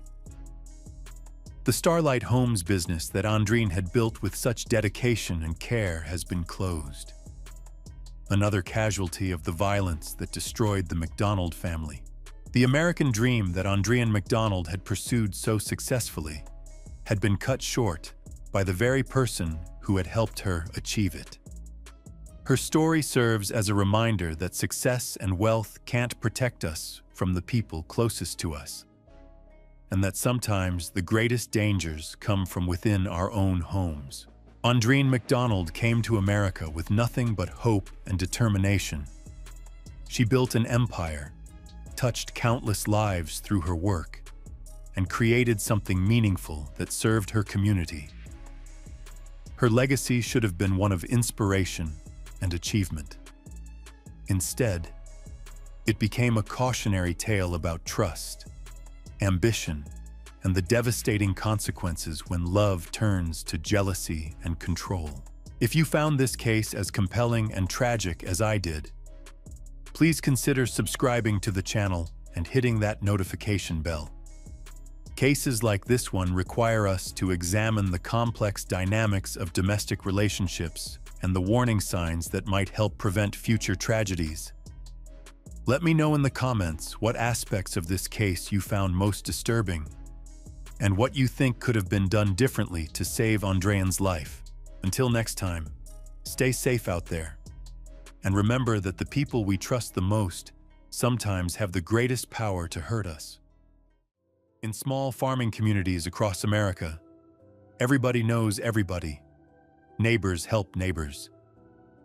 Trust runs as deep as the roots in the cornfields. But sometimes, beneath that wholesome facade, darkness can take hold. Sometimes, the very people we trust most become the ones we should fear. This is the story of a death that shattered a quiet Iowa town. A story about betrayal, deception, and a crime so brutal that it left investigators questioning everything they thought they knew about rural America.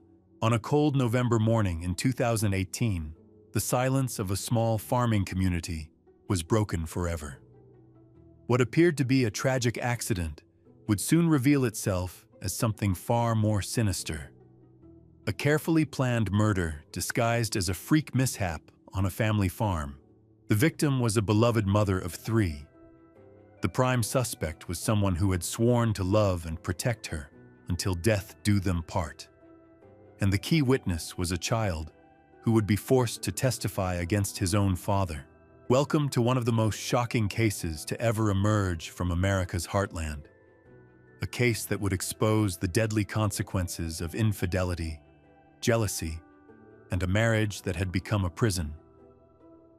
This is the story of the Cornrake murder. Amy Mullis was everything you'd expect from a small-town Iowa mother. At 39 years old, she was vibrant, outgoing, and deeply loved by everyone who knew her. She had worked as a nurse at the local hospital before dedicating herself full-time to helping run the family hog farm in Earlville, a tiny community where everyone knew each other's business. Amy and her husband Todd had been married for years and shared 3 children together. To outsiders, they seemed like the perfect farming family. Todd was known as a hard-working, no-nonsense farmer who took pride in his operation. Amy was the social butterfly who brought warmth and laughter wherever she went. But behind closed doors, their marriage was far from perfect. Years earlier, Amy had made a decision that would forever change the dynamic of their relationship. She had an affair. The betrayal crushed Todd, and while they attempted to work through it with counseling, the trust between them never fully recovered. As part of their reconciliation, Amy left her nursing job to work full-time on the farm. To her friends, she confided that this wasn't really her choice. It was part of an agreement with Todd. He wanted to keep a closer eye on her, to monitor her movements and activities. What had once been a marriage built on love and partnership had transformed into something much more controlling. Amy's friends began to notice the changes. She seemed restricted in who she could spend time with. There were approved friends and disapproved friends. She was timed when she left the house and questioned when she returned. Some of her closest confidants would later describe her as feeling like a prisoner in her own life. But Todd saw things differently. To him, Amy had broken their sacred trust, and these measures were necessary to rebuild their marriage. He believed they had found their way back to each other, that their communication was strong and their bond was tight. In his mind, they were working together as a team, both on the farm and in their relationship. The truth, as it often is, lay somewhere in between. While Todd thought they were healing, Amy was slowly suffocating under the weight of his surveillance and control. She began confiding in friends that she wasn't happy, that she hadn't been truly happy for years. The woman who had once been the life of every gathering was quietly planning her escape. By 2018, Amy had found solace in an unexpected place. Jerry Frazier was a field manager who worked on the Mullis farm. As the farm's bookkeeper, Amy had legitimate reasons to communicate with him about business matters. But what started as professional conversations gradually evolved into something much more personal. Jerry was married with children of his own, but he and Amy began meeting in secret. Their affair was passionate but brief, conducted in stolen moments on back roads and in motel rooms. For Amy, it represented something she had been missing in her marriage for years. For Jerry, it was more complicated. He had no intention of leaving his family, but he couldn't resist the attraction he felt for Amy. The affair might have remained secret indefinitely, but Todd's suspicions were aroused in July of 2018. Having been through this before, he recognized the signs. Amy was acting differently, and his radar was up. When he checked phone records and discovered that Amy had exchanged over 100 text messages with Jerry Frazier, he confronted both of them. Jerry claimed the messages were all business-related, discussions about farm operations and children's activities. Nothing scandalous, nothing inappropriate. Jerry's wife backed up this story, assuring Todd that she had no concerns about her husband's fidelity. Todd wanted to believe them, and for a while, he convinced himself that his suspicions were unfounded. But the affair continued. Amy and Jerry kept seeing each other, taking greater risks as their relationship deepened. Amy began talking to friends about her feelings for Jerry, even mentioning the possibility of marriage. She seemed to have found hope for a future beyond the constraints of her current situation. Meanwhile, Todd remained in the dark, though rumors began circulating in their small community. Amy, sensing that discovery was inevitable, planned to get ahead of the gossip by telling Todd herself. She would frame it as just rumors, hoping to deflect any serious investigation into her activities. The pressure was mounting on both Amy and Jerry. Jerry was becoming increasingly nervous about the risks they were taking. He had everything to lose if their affair became public knowledge. He began suggesting they slow down, that they needed to be more careful. But Amy had already invested too much emotionally to simply walk away. As autumn arrived in 2018, tensions in the Mullis household were reaching a breaking point. Amy was planning to ask Todd for a divorce, something she had confided to several close friends. She spoke about her fears, telling people that Todd would be devastated by the loss of his farm and his family. The property they lived on wasn't just their home. It was Todd's livelihood and his identity. Amy's friends were worried about her safety. She had told them that if Todd ever discovered her plans to leave or found out about another affair, he might kill her. She even went so far as to tell one friend exactly where to look for her body if she ever went missing, pointing to specific locations on their property. These weren't idle concerns. Amy knew her husband better than anyone. She understood his capacity for rage and his need for control. She had seen what happened when she had betrayed him before, and she knew that this time might be different. This time, she wasn't just having an affair.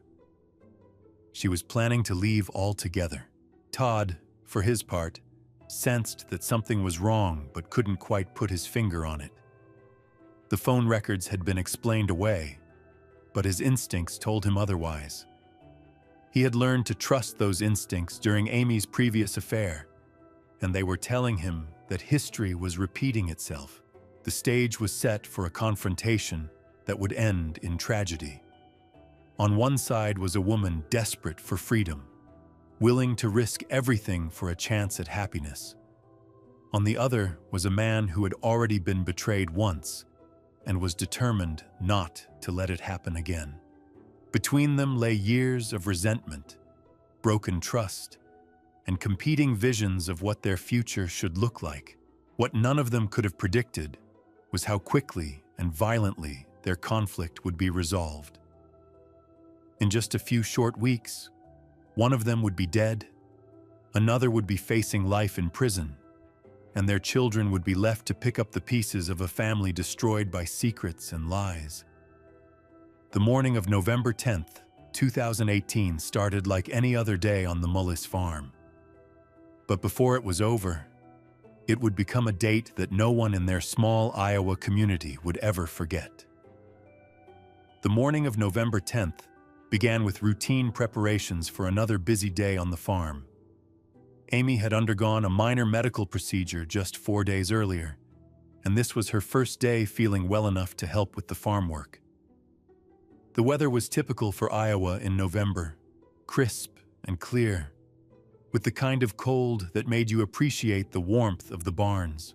Todd and their 14-year-old son Tristan were preparing for a delivery of piglets to one of their large hog barns. It was a process that required careful coordination and attention to detail. The barn needed to be properly heated, watered, and cleaned before the animals arrived. Amy, despite still feeling a bit weak from her procedure, insisted on helping with the preparations. The division of labor was straightforward.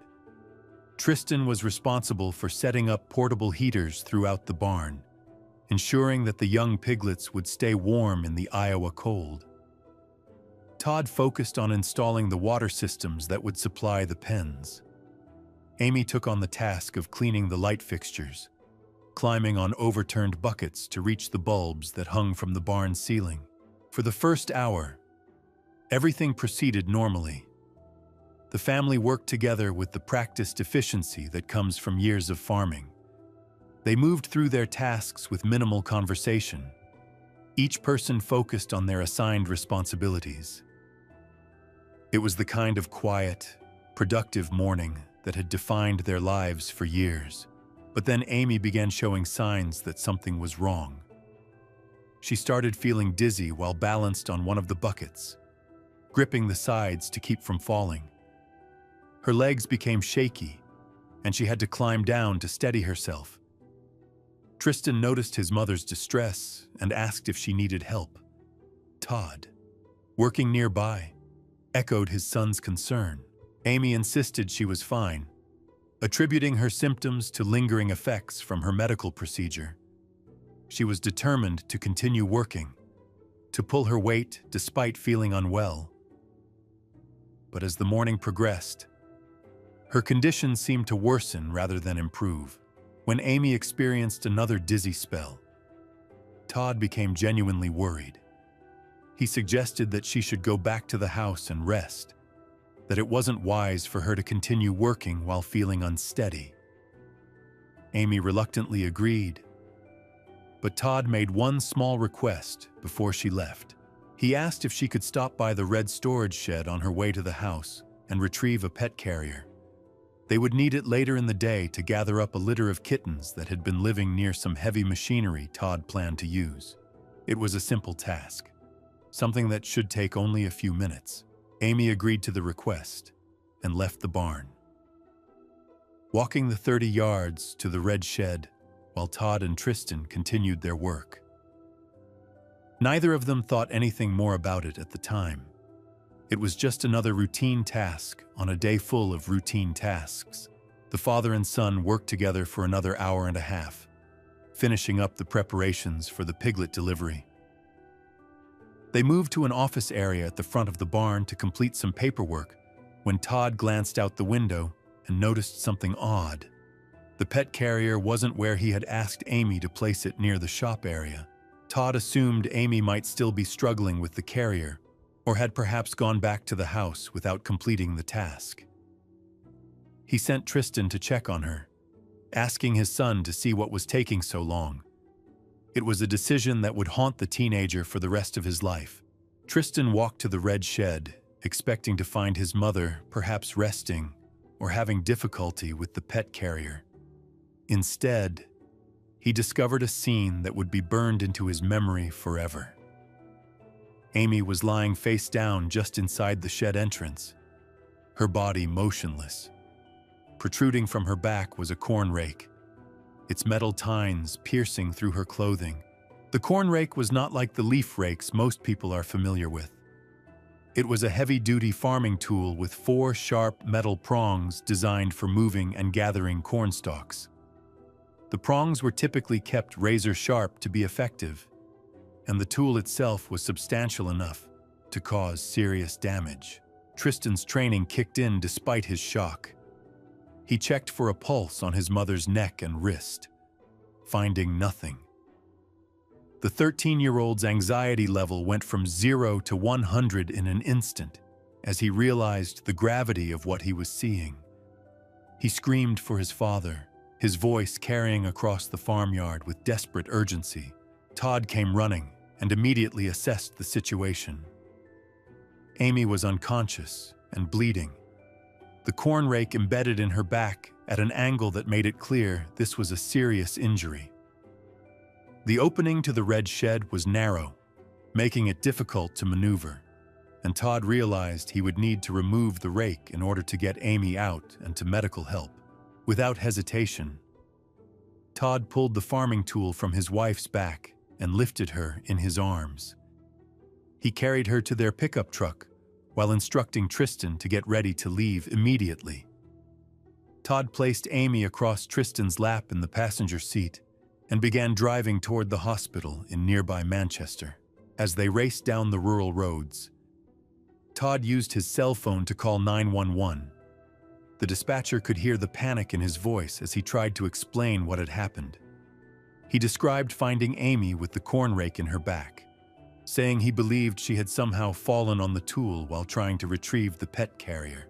The 911 call captured a man in crisis, someone desperately trying to save his wife's life while racing against time.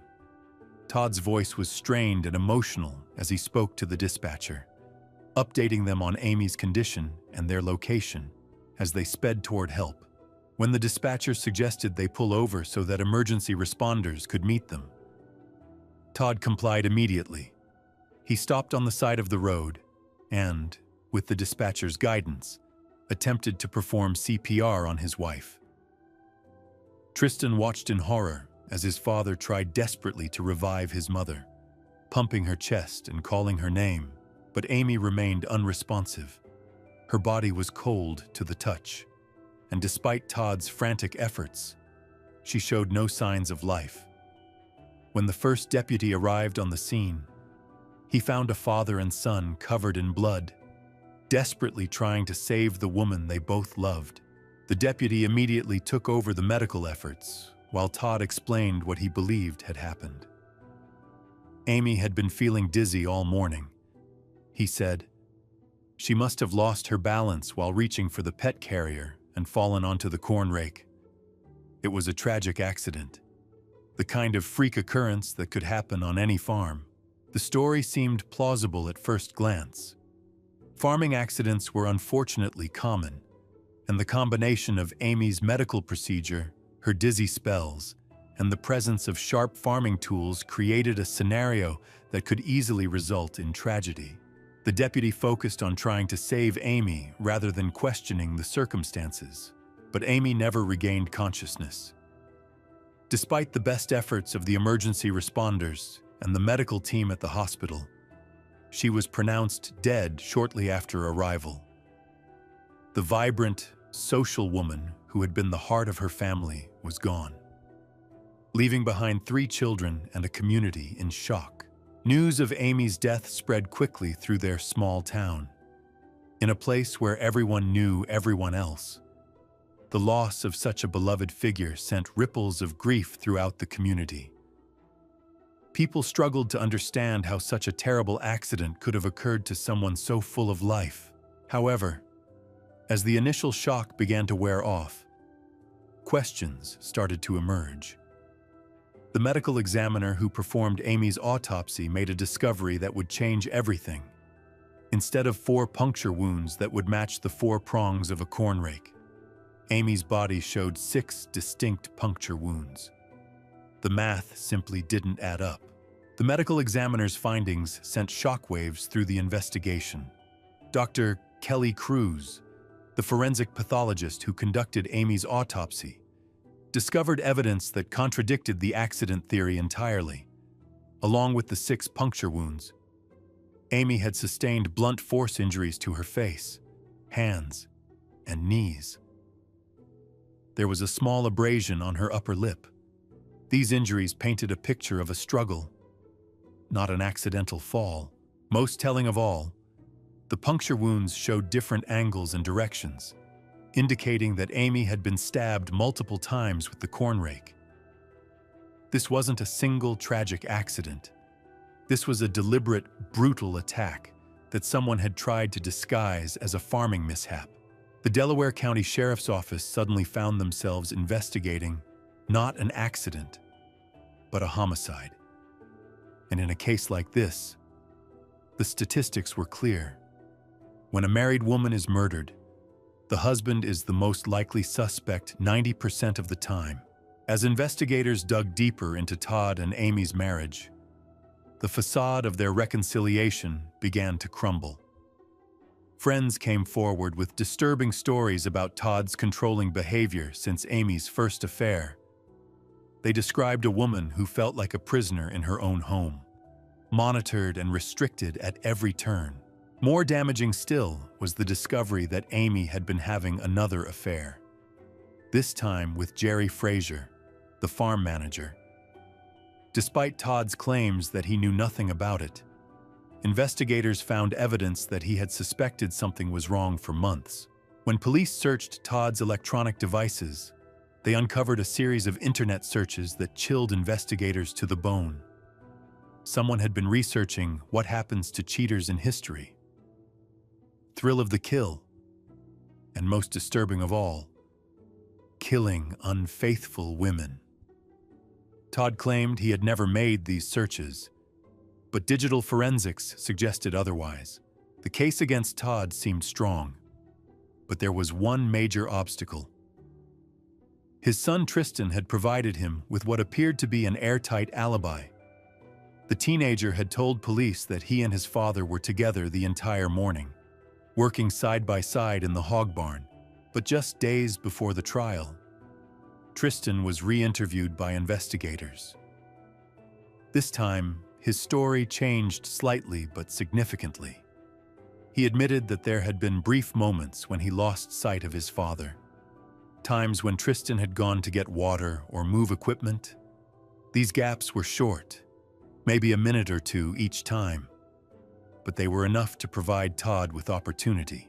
At trial, the prosecution painted a picture of a man who had reached his breaking point. Todd Mullis couldn't bear to lose his farm, his children, and his way of life to another divorce. When he discovered Amy's second affair and her plans to leave him, he decided that if he couldn't have her, no one could. The defense argued that the evidence was purely circumstantial. There was no physical evidence linking Todd to the crime scene, no witnesses to the attack, and no confession. They suggested that Jerry Frazier, Amy's lover, had just as much motive to kill her to protect his own marriage and reputation. But the jury wasn't convinced by the alternative theories. After 7 hours of deliberation, they returned with a verdict that would seal Todd Mullis's fate forever. Guilty of first-degree murder, the judge sentenced Todd to life in prison without the possibility of parole. Amy's children, who had lost their mother to violence, now lost their father to the justice system. 3 kids were left to navigate their grief and trauma while trying to understand how their family had been destroyed by secrets, lies, and ultimately, murder. Today, Todd Mullis sits in an Iowa prison, maintaining his innocence while his conviction works its way through the appeals process. Jerry Frazier has returned to his family, forever changed by his brief but deadly affair with Amy Mullis, and in the small farming community of Earlville, people still struggle to understand how their quiet, trusting world was shattered by a crime that seemed to belong in the big city, not in their rural heartland. Amy Mullis's story serves as a tragic reminder that domestic violence knows no boundaries. It can lurk behind the facade of any marriage, in any community, anywhere in America. Her death wasn't just the loss of one woman's life. It was the destruction of an entire family and the shattering of a community's innocence. The Cornrake murder will be remembered not just for its brutality, but for the way it exposed the deadly consequences when love turns to obsession, when marriage becomes prison, and when the person who promised to protect you becomes the one you need protection from most. The quiet streets of Quincy, Illinois had never seen anything quite like this before. A brutal execution in broad daylight. A mother of 3 gunned down in her own bathroom, and at the center of it all, a game show answer that would echo through a murder trial. This is a story about secrets hidden behind suburban facades, about a marriage that crumbled into something deadly, and about how a single moment on national television can take on an entirely different meaning when viewed through the lens of tragedy.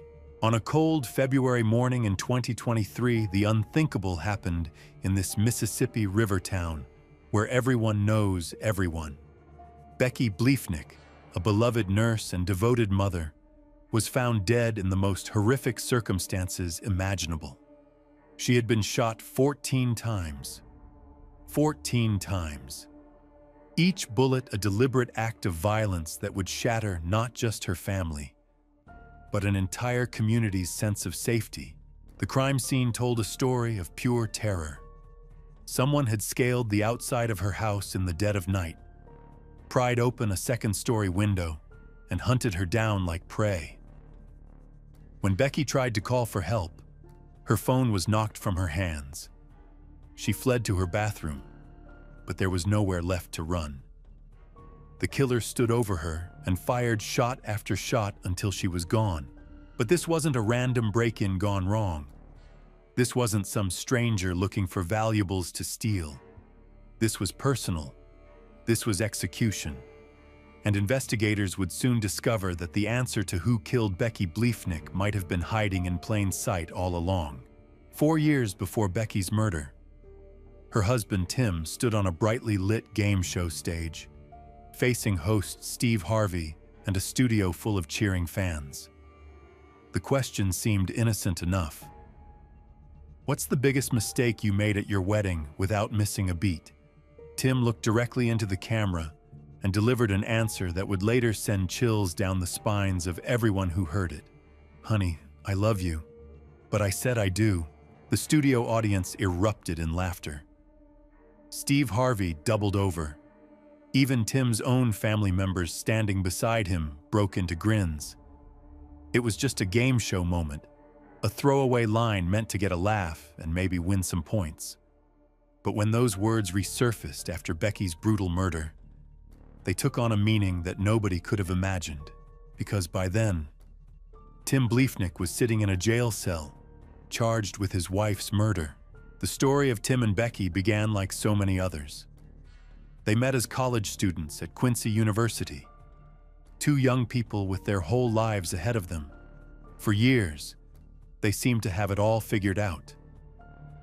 Tim built a successful career in the recycling industry, while Becky devoted herself to raising their 3 young sons. From the outside, they looked like the perfect American family. But perfection, as we all know, is often just an illusion. Behind closed doors, cracks were beginning to show. Friends and family members would later describe a relationship where control became more important than love, where manipulation replaced partnership. Becky, who had once been content as a stay-at-home mother, began to dream of something more. She wanted to go back to school, to become a nurse, to build a career of her own. Tim wasn't supportive of those dreams.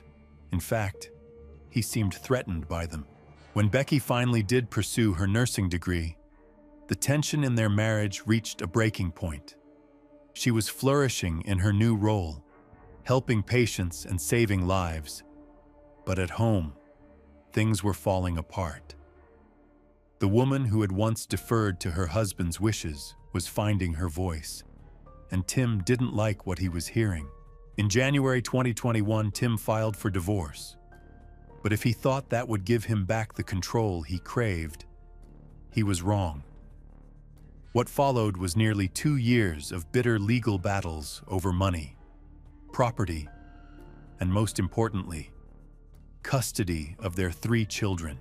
The divorce proceedings revealed just how toxic their relationship had become. Court documents painted a picture of escalating conflict, with both sides hurling accusations. Tim sought a restraining order against Becky, claiming she was harassing him. Becky fired back with her own concerns about Tim's behavior, telling friends and family that she feared for her safety. Most chilling of all was a text message Becky sent to her sister more than a year before her death. "If something ever happens to me, please make sure the number 1 person of interest is Tim." It was a message that would prove prophetic in the most tragic way possible. As their divorce dragged on, Becky's fears seemed to intensify. She told friends about hearing voices in her backyard and motion detectors going off at odd hours. Her next-door neighbors had installed a security camera after some car break-ins, and what that camera captured in the weeks leading up to Becky's murder would become crucial evidence. The footage showed a shadowy figure walking down the driveway that ran alongside Becky's house. Not once, but multiple times. Always in the middle of the night. Always when Becky would be home alone with her children sleeping upstairs. Someone was watching her. Someone was learning her routines, her vulnerabilities, her schedule. Someone was planning the night of February 22nd into the early morning hours of February 23rd. 2023, that plan was put into action. While most of Quincy slept peacefully, a killer made their way through the darkness toward Becky's home. They brought with them a crowbar to pry open windows, gloves to avoid leaving fingerprints, and most importantly, a loaded 9mm handgun. What happened next was captured not by video cameras, but by the cold, hard evidence left behind at the scene. The killer had climbed onto Becky's roof using a patio chair, then moved past several easier entry points to reach a second-story window in one of her children's bedrooms. They pried it open and climbed inside. Becky was in her bedroom when she heard the intrusion. In a moment of pure terror, she managed to dial 911 on her cell phone, but before she could speak to an operator, the phone was knocked from her hands. She ran toward her bathroom, perhaps hoping to lock herself inside, but her attacker was right behind her. The killer fired 14 shots. 14 deliberate, calculated shots that ensured Becky would never leave that bathroom alive. But here's what makes this crime even more chilling. None of those wounds were immediately fatal. Becky lay dying on that cold bathroom floor for minutes, alone and in agony, while her killer calmly walked away. When Becky's father discovered her body hours later, he found a scene that would haunt the investigators for months to come. Shell casings scattered across the floor, pieces of plastic that would later be identified as fragments from grocery store bags. And most telling of all, a partial shoe print that suggested this was no random crime. This was personal. This was planned. And this was about to become one of the most shocking murder cases in Illinois history. The investigation that followed would uncover a web of surveillance videos, DNA evidence, and digital footprints that painted a disturbing picture of obsession and control. It would reveal internet searches for homemade silencers and techniques for cleaning gunpowder off hands. It would expose a fake social media account used to track down information about Becky's new romantic relationships. And at the center of it all would be Tim Bleefnick, the man who had once joked about regretting his marriage on national television, now facing the possibility of spending the rest of his life behind bars for allegedly ending that marriage in the most violent way imaginable. But Tim maintained his innocence. He had an alibi. He claimed he was home with their 3 children that night, being the devoted father he had always been. The evidence against him was circumstantial. His lawyers argued coincidental, the product of investigators who had rushed to judgment and targeted the most obvious suspect. The question that would consume the small town of Quincy for months was simple, yet profound. Was Tim Bleefnick a grieving ex-husband wrongly accused of a horrific crime? Or was he a calculating killer who had planned the perfect murder? The truth about what happened that night would have to be pieced together from fragments of evidence, digital breadcrumbs, and the testimony of those who knew Tim and Becky best. And as investigators dug deeper into the case, they discovered that the warning signs had been there all along. Becky's sister Sarah had never trusted Tim completely, but even she was shocked by the brutality of what had happened. When the call came that February morning, she knew immediately who was responsible. It wasn't intuition or guesswork. It was the culmination of months of watching her sister live in fear, of hearing about strange incidents and threatening behavior that had escalated as their divorce proceedings dragged on. The surveillance footage from the neighbor's security camera became a crucial piece of the puzzle. Those grainy images of someone walking down the driveway in the dead of night weren't random occurrences. They were reconnaissance missions. Someone was studying Becky's routine, learning when she was most vulnerable, planning the perfect moment to strike. But who was that shadowy figure? The video quality was too poor to make out a face or even determine if it was a man or woman. What investigators could see was someone on a bicycle, riding through the neighborhood at hours when no normal person would be out in the cold Illinois winter. The timing was too precise to be coincidental. Every time that figure appeared on camera, it corresponded with other suspicious activity in the area. When police began canvassing the neighborhood for more evidence, they found that bicycle less than half a block from Tim's house. It was a blue Schwinn with no reflectors on the wheels, matching exactly what had been captured on the security footage. But Tim insisted it wasn't his bike, that he'd never seen it before, that its proximity to his home was just another unfortunate coincidence in a case built on circumstantial evidence. His defense team would argue that point repeatedly during the trial.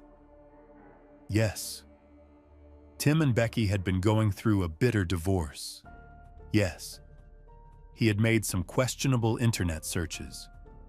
Yes, there were shell casings in his home that matched the murder weapon. But none of that proved he was a killer. It just proved he was a man going through the most difficult period of his life. The prosecution saw things very differently.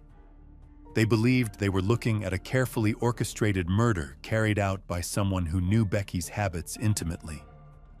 The killer had bypassed multiple easier entry points to climb through a second-story window in a child's bedroom. They knew that particular room would be empty that night because Tim had the children staying with him. Even more damning was the timing. Becky was murdered just 1 week before their divorce case was scheduled to go to trial. Court documents revealed that Becky had been preparing to present testimony about Tim's father that could have been devastating to the family's reputation. She wanted supervised visitation only, citing concerns about the children's safety and well-being. For a man who prosecutors described as obsessed with control and public image, the thought of those allegations becoming public might have been unbearable. They painted a picture of Tim as someone who would rather see Becky dead than allow her to expose family secrets or win custody of their children. The digital evidence told its own story. Tim's phone revealed hundreds of searches related to his ex-wife's new romantic relationship. On Valentine's Day, just a week before the murder, someone had been spotted on the neighbor's security camera while Becky's new boyfriend's truck was parked in her driveway. Within minutes of that sighting, Tim's phone showed extensive searches for that man's license plate number and vehicle identification number. It was the behavior of someone consumed by jealousy and rage. Prosecutors argued, someone who couldn't accept that Becky had moved on with her life while he remained trapped in the past. The murder weapon itself provided perhaps the most compelling evidence. Police found spent shell casings in Tim's home that forensic experts determined had been fired from the same gun used to kill Becky. It was a 9mm handgun that Becky had once given Tim as a gift. Back when their marriage was happy and they still trusted each other completely, when their relationship soured and Becky filed for protection orders, she had specifically requested that Tim return that gun. Court records showed she wanted it back because it was registered in her name, but Tim claimed he no longer had it, that he hadn't seen it in years. According to prosecutors, he was lying. They believed he had kept that gun specifically to use against her when the moment was right. The plastic fragments found at the crime scene told another part of the story. Forensic analysis revealed they came from grocery store bags, the kind every household accumulates over time.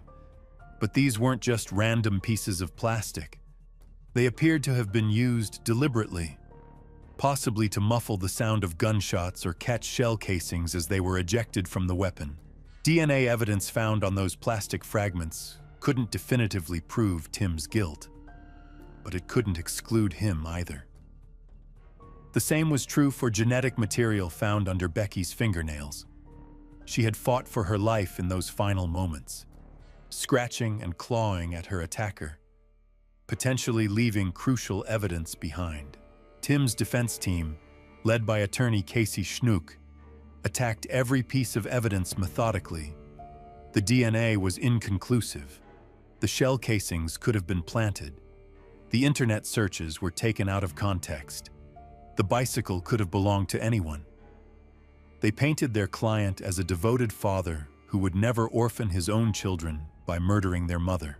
But the prosecution had one more card to play. They revealed that on the morning of Becky's murder, hours before her body was discovered, Tim had delivered a children's basketball hoop to his father's house. It was a seemingly innocent gesture that took on sinister implications when viewed through the lens of what they knew about the case. Why would a grieving husband be running errands and making deliveries on the same day his ex-wife lay dead in her bathroom? Unless, of course, he already knew she was never going to be a problem again. The trial that followed would captivate the small town of Quincy and draw national attention. Here was a case that had everything: a brutal murder, a bitter divorce, family secrets, and that haunting game show appearance that seemed to predict the tragedy to come.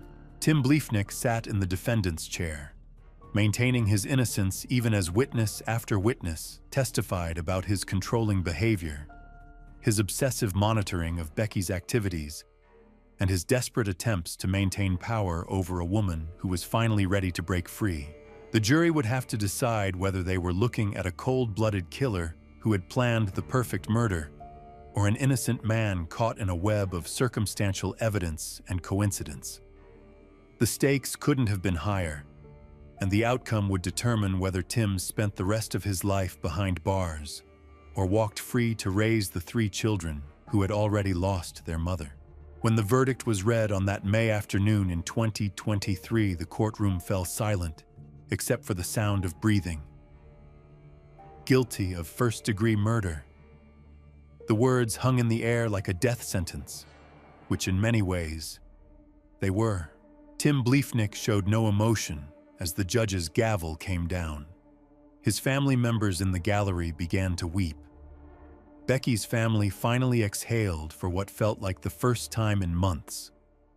Justice, they said, had been served. But justice couldn't bring back a mother of 3 who had died alone on a bathroom floor. The sentencing hearing 3 months later would be even more emotional. Becky's sister Sarah stood at the podium and delivered words that cut through the formal atmosphere of the courtroom like a blade. She spoke directly to Tim, the man she had once considered family, the father of her nephews, the person she now believed had destroyed their lives forever. Your children's future will be forever impacted by your crime, she said, her voice steady despite the tears streaming down her face. They are already suffering. Maybe you should have Googled childhood PTSD between your internet searches for homemade silencers and VIN numbers. It was a devastating moment that captured the true cost of this tragedy. 3 young boys had lost their mother to violence and their father to prison.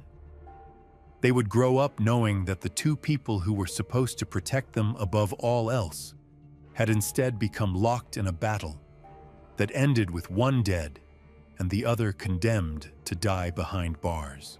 Judge Robert Adrian had the option of sentencing Tim to anywhere between 45 years and life without parole. He chose the harshest penalty available, telling Tim that he had researched the murder, planned it, and executed it with a coldness that demanded the ultimate punishment. You broke into her house and you shot her 1, 2, 3, 4, 5, 6, 7, 8, 9, 10, 11, 12, 13, 14 times? The judge said, his voice rising with each number. The court believes that the appropriate sentence would be natural life in prison. Life without the possibility of parole. Tim Bleefnick would never see freedom again. He would never attend another of his children's baseball games or school plays. He would never walk them down the aisle at their weddings or hold his grandchildren. The man who had once stood on a game show stage and joked about regretting his marriage would spend the rest of his days in a concrete cell, paying for what the jury believed was the ultimate expression of that regret. But even as Tim was led away in shackles, questions remained. His defense team immediately announced plans to appeal, maintaining that their client had been convicted on circumstantial evidence and speculation rather than concrete proof. They argued that the real killer was still out there, that justice had not been served but perverted. The prosecutors disagreed. They believed they had followed the evidence exactly where it led them, building a case piece by piece until the truth became undeniable.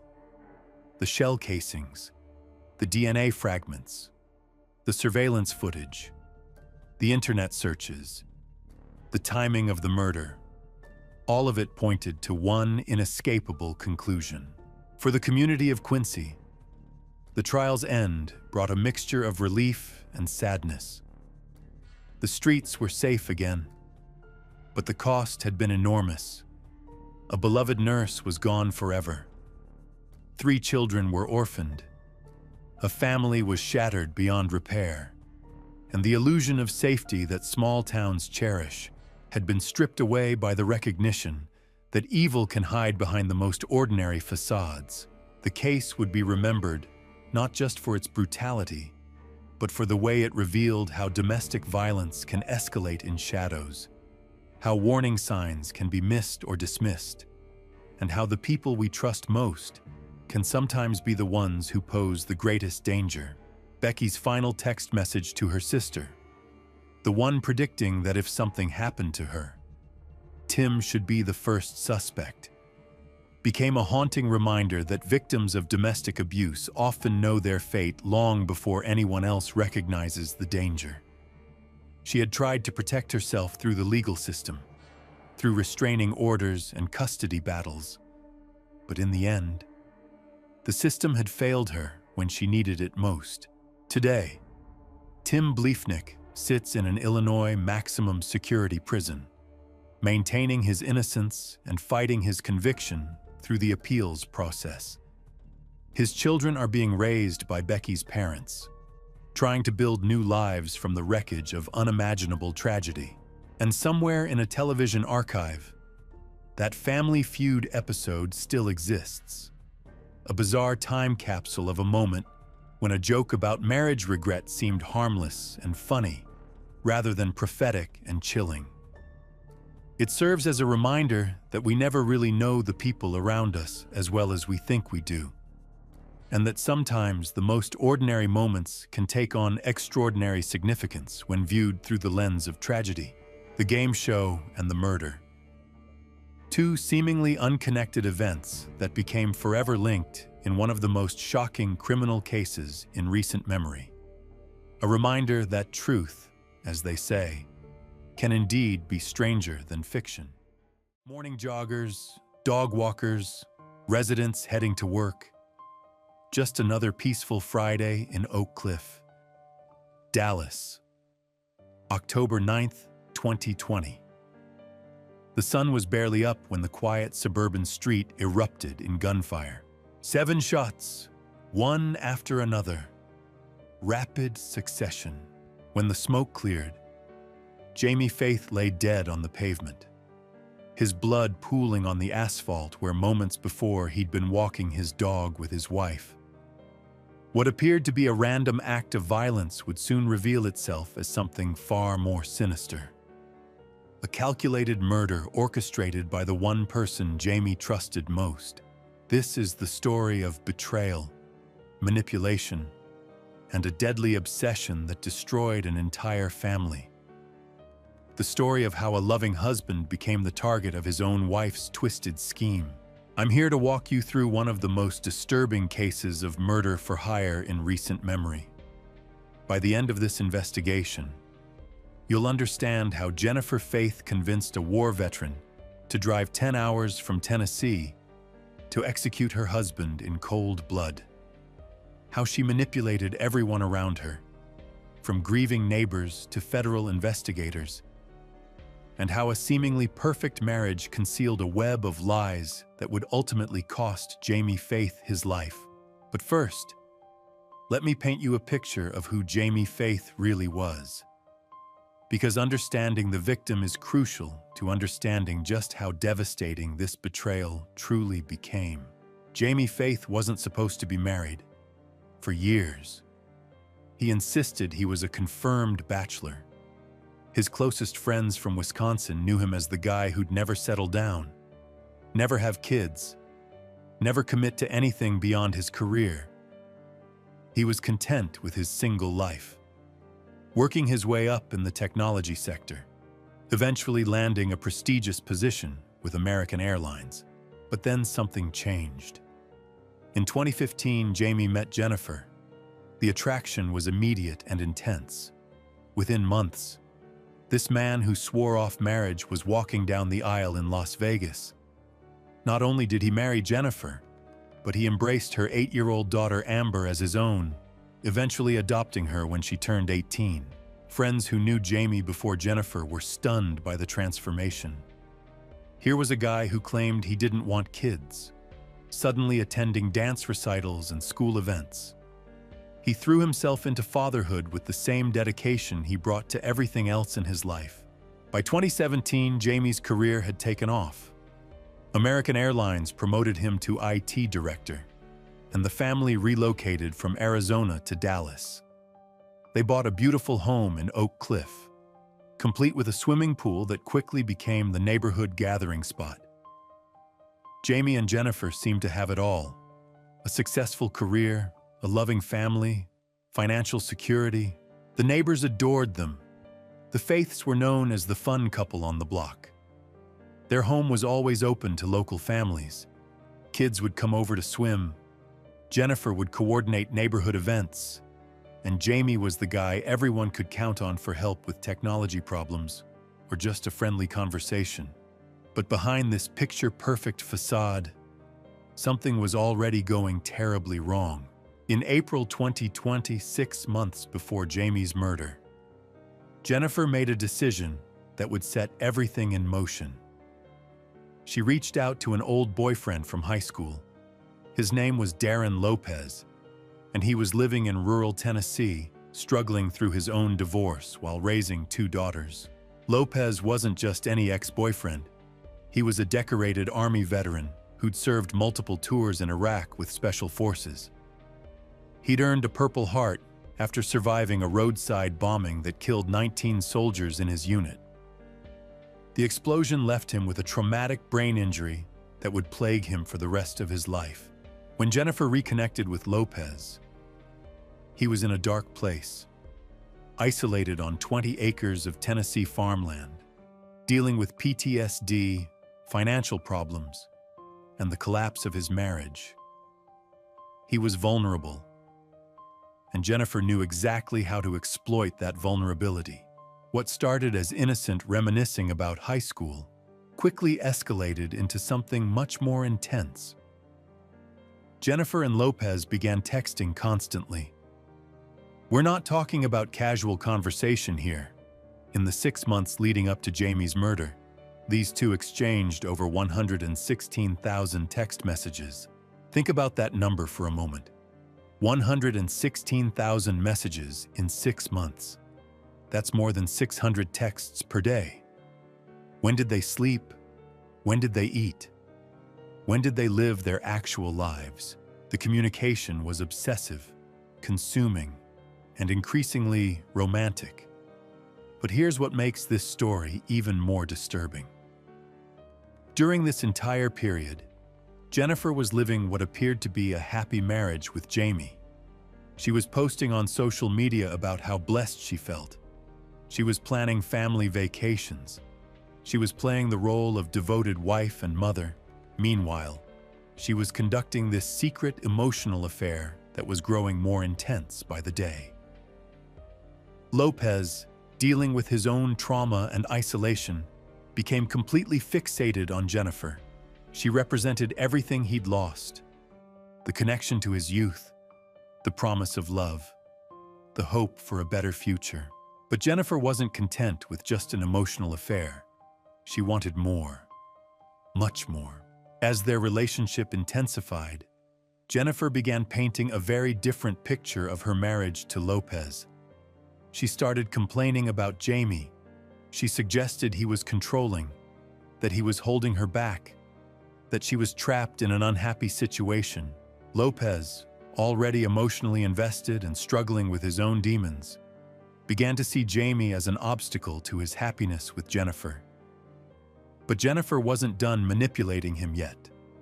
She was about to take her psychological manipulation to a level that would shock even experienced investigators. In the months leading up to the murder, Lopez began receiving disturbing emails. These messages appeared to come from Jamie Faith himself, and they contained graphic descriptions of abuse. The emails claimed that Jamie was physically and sexually assaulting Jennifer. They described in explicit detail what Jamie allegedly planned to do to his wife. But that wasn't all. Lopez also began receiving emails from what appeared to be one of Jennifer's male friends. These messages corroborated the abuse claims and included photographs that supposedly showed Jennifer's injuries. The friend was asking Lopez to help rescue Jennifer from her dangerous situation. The emails were designed to enrage Lopez, to make him feel like Jennifer was in immediate danger, to convince him that he needed to act to save the woman he loved. And they worked perfectly. Lopez began responding to these emails with increasing anger and desperation. In one message, he wrote that he wouldn't feel better about Jennifer's situation until she was away from Jamie, or until he could put a bullet in Jamie's head. The psychological manipulation was complete. Jennifer had convinced Lopez that she was in mortal danger, that Jamie was a monster, and that only Lopez could save her. She'd turned a decorated war veteran into her personal weapon. What Lopez didn't know was that every single one of those emails was fake. Jennifer had created multiple fake email accounts. She was impersonating her own husband, sending herself abusive messages, and then forwarding them to Lopez. She was also pretending to be her male friend, creating an entire fictional support system to corroborate her lies. The level of psychological manipulation was staggering. Jennifer had created an elaborate alternate reality designed to convince Lopez that murder was not only justified, but necessary. And it was about to work. On October 8th, 2020, the day before Jamie Faith was murdered, Jennifer and Lopez suddenly stopped their constant communication.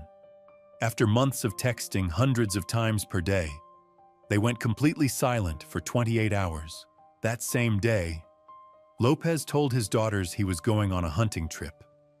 He filled up his black Nissan Titan pickup truck, programmed his GPS for the Faith family home in Dallas, and began the 10-hour drive from Tennessee to Texas. He had no idea that he was leaving a digital trail that would eventually lead investigators straight to him. Gas station receipts, surveillance cameras, cell phone towers, GPS coordinates. Every mile of his journey was being documented by technology he never thought to consider. At 2:19 a.m. on October 9th, Lopez arrived in Oak Cliff. He parked near the Faith home and waited. For 5 hours, he sat in the darkness, watching the house where the woman he believed he was rescuing slept next to the man he'd been convinced was her abuser. As dawn broke over Dallas, Jamie Faith had no idea that his life was about to end. He had no idea that his wife had spent months orchestrating his murder. He had no idea that a trained killer was waiting in the shadows, believing he was on a rescue mission. At 7:30 a.m., Jamie clipped a leash on their dog Maggie and stepped out the front door with Jennifer for what would be their final walk together. The security camera captured them leaving, a haunting image of a couple who appeared to be starting just another ordinary day. But this would be anything but ordinary.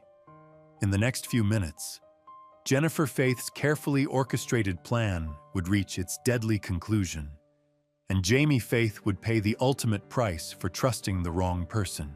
What happened next would shock a community, devastate a family, and reveal the true depths of human manipulation and betrayal. They were just 50 feet from their front door when the nightmare began. The peaceful Oak Cliff morning shattered in an explosion of violence that would haunt everyone who witnessed it. Lopez emerged from his hiding spot near the vacant house next door. He'd been waiting in the shadows for hours, his military training keeping him focused despite the emotional turmoil raging inside him. In his mind, this wasn't murder. This was a rescue mission. He was saving the woman he loved from a monster. Jamie never saw it coming. The first shot hit him in the back as he and Jennifer walked their golden retriever down the quiet residential street. The impact sent him stumbling forward, confusion replacing the peaceful morning thoughts he'd been having about weekend plans and work meetings. But Lopez wasn't finished. This wasn't going to be quick or merciful. The months of psychological manipulation, the fake emails describing abuse, the carefully crafted lies about Jennifer's suffering, all of it fueled his rage as he continued firing. 7 shots total. 3 to the head, 3 to the chest, 1 to the groin. That final shot was particularly telling to investigators who would later analyze the crime scene. It suggested a personal motivation, a sexual component to the violence that pointed away from random robbery and toward something much more intimate and vengeful. Jennifer's screams pierced the morning air. But here's where the performance began. Because while she was screaming, while she was crying, while she was playing the role of terrified wife, she knew exactly what was happening. She had orchestrated every second of it. Lopez, still believing he was rescuing her, approached Jennifer after Jamie collapsed, but his script required one more act of violence against her. To make this look like a robbery gone wrong, he had to make Jennifer appear to be a victim too. He knocked her to the ground and pulled out duct tape, binding her hands behind her back. The tape was meant to simulate a robbery attempt, to give Jennifer injuries that would support her cover story. But Lopez took his time with this part of the attack. He carefully wrapped the tape around her wrists, making sure it looked convincing while being careful not to actually hurt the woman he believed he was saving. Then he grabbed her wedding rings, yanking them off her fingers in what was meant to appear as theft. These rings, worth perhaps a few $1,000s, were supposed to be the motive that would fool investigators. The idea that someone would commit murder for such a relatively small amount of jewelry was absurd. But it was all part of Jennifer's carefully constructed deception. As Jamie lay dying on the pavement, Lopez made his escape. He jumped into his black Nissan Titan and drove away, heading back toward Tennessee. But he wasn't thinking clearly. The adrenaline, the trauma of what he'd just done, the belief that he'd saved Jennifer from years of abuse, all of it clouded his judgment. He forgot about the distinctive white T decal on his rear window, the University of Tennessee logo that would become the key piece of evidence that led investigators straight to him. Every security camera he passed, every witness who saw his truck, every piece of surveillance footage was capturing that telltale marking. The neighbors who heard the gunshots were already calling 911. Jennifer's performance as the traumatized widow was about to begin in earnest. She had to convince first responders, then detectives, then the entire community that she was just as much a victim as her dead husband. And for months, it worked perfectly. The crime scene told a story that didn't make sense to experienced investigators. Retired Texas Ranger Jim Holland, who would later consult on the case, immediately recognized the inconsistencies. A robbery at 7:30 in the morning in a residential neighborhood. A killer who shoots the husband 7 times but leaves the wife alive.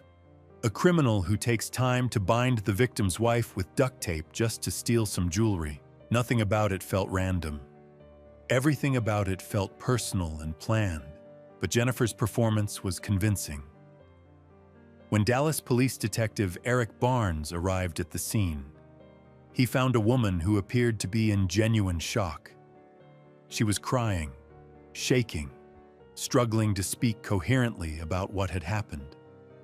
She told investigators that the attacker was wearing a blue face mask, that he appeared to be African American, that he had dark eyes visible above the mask. These details would later prove to be accurate, but not for the reasons investigators initially believed. Jennifer wasn't describing a stranger who had randomly attacked them.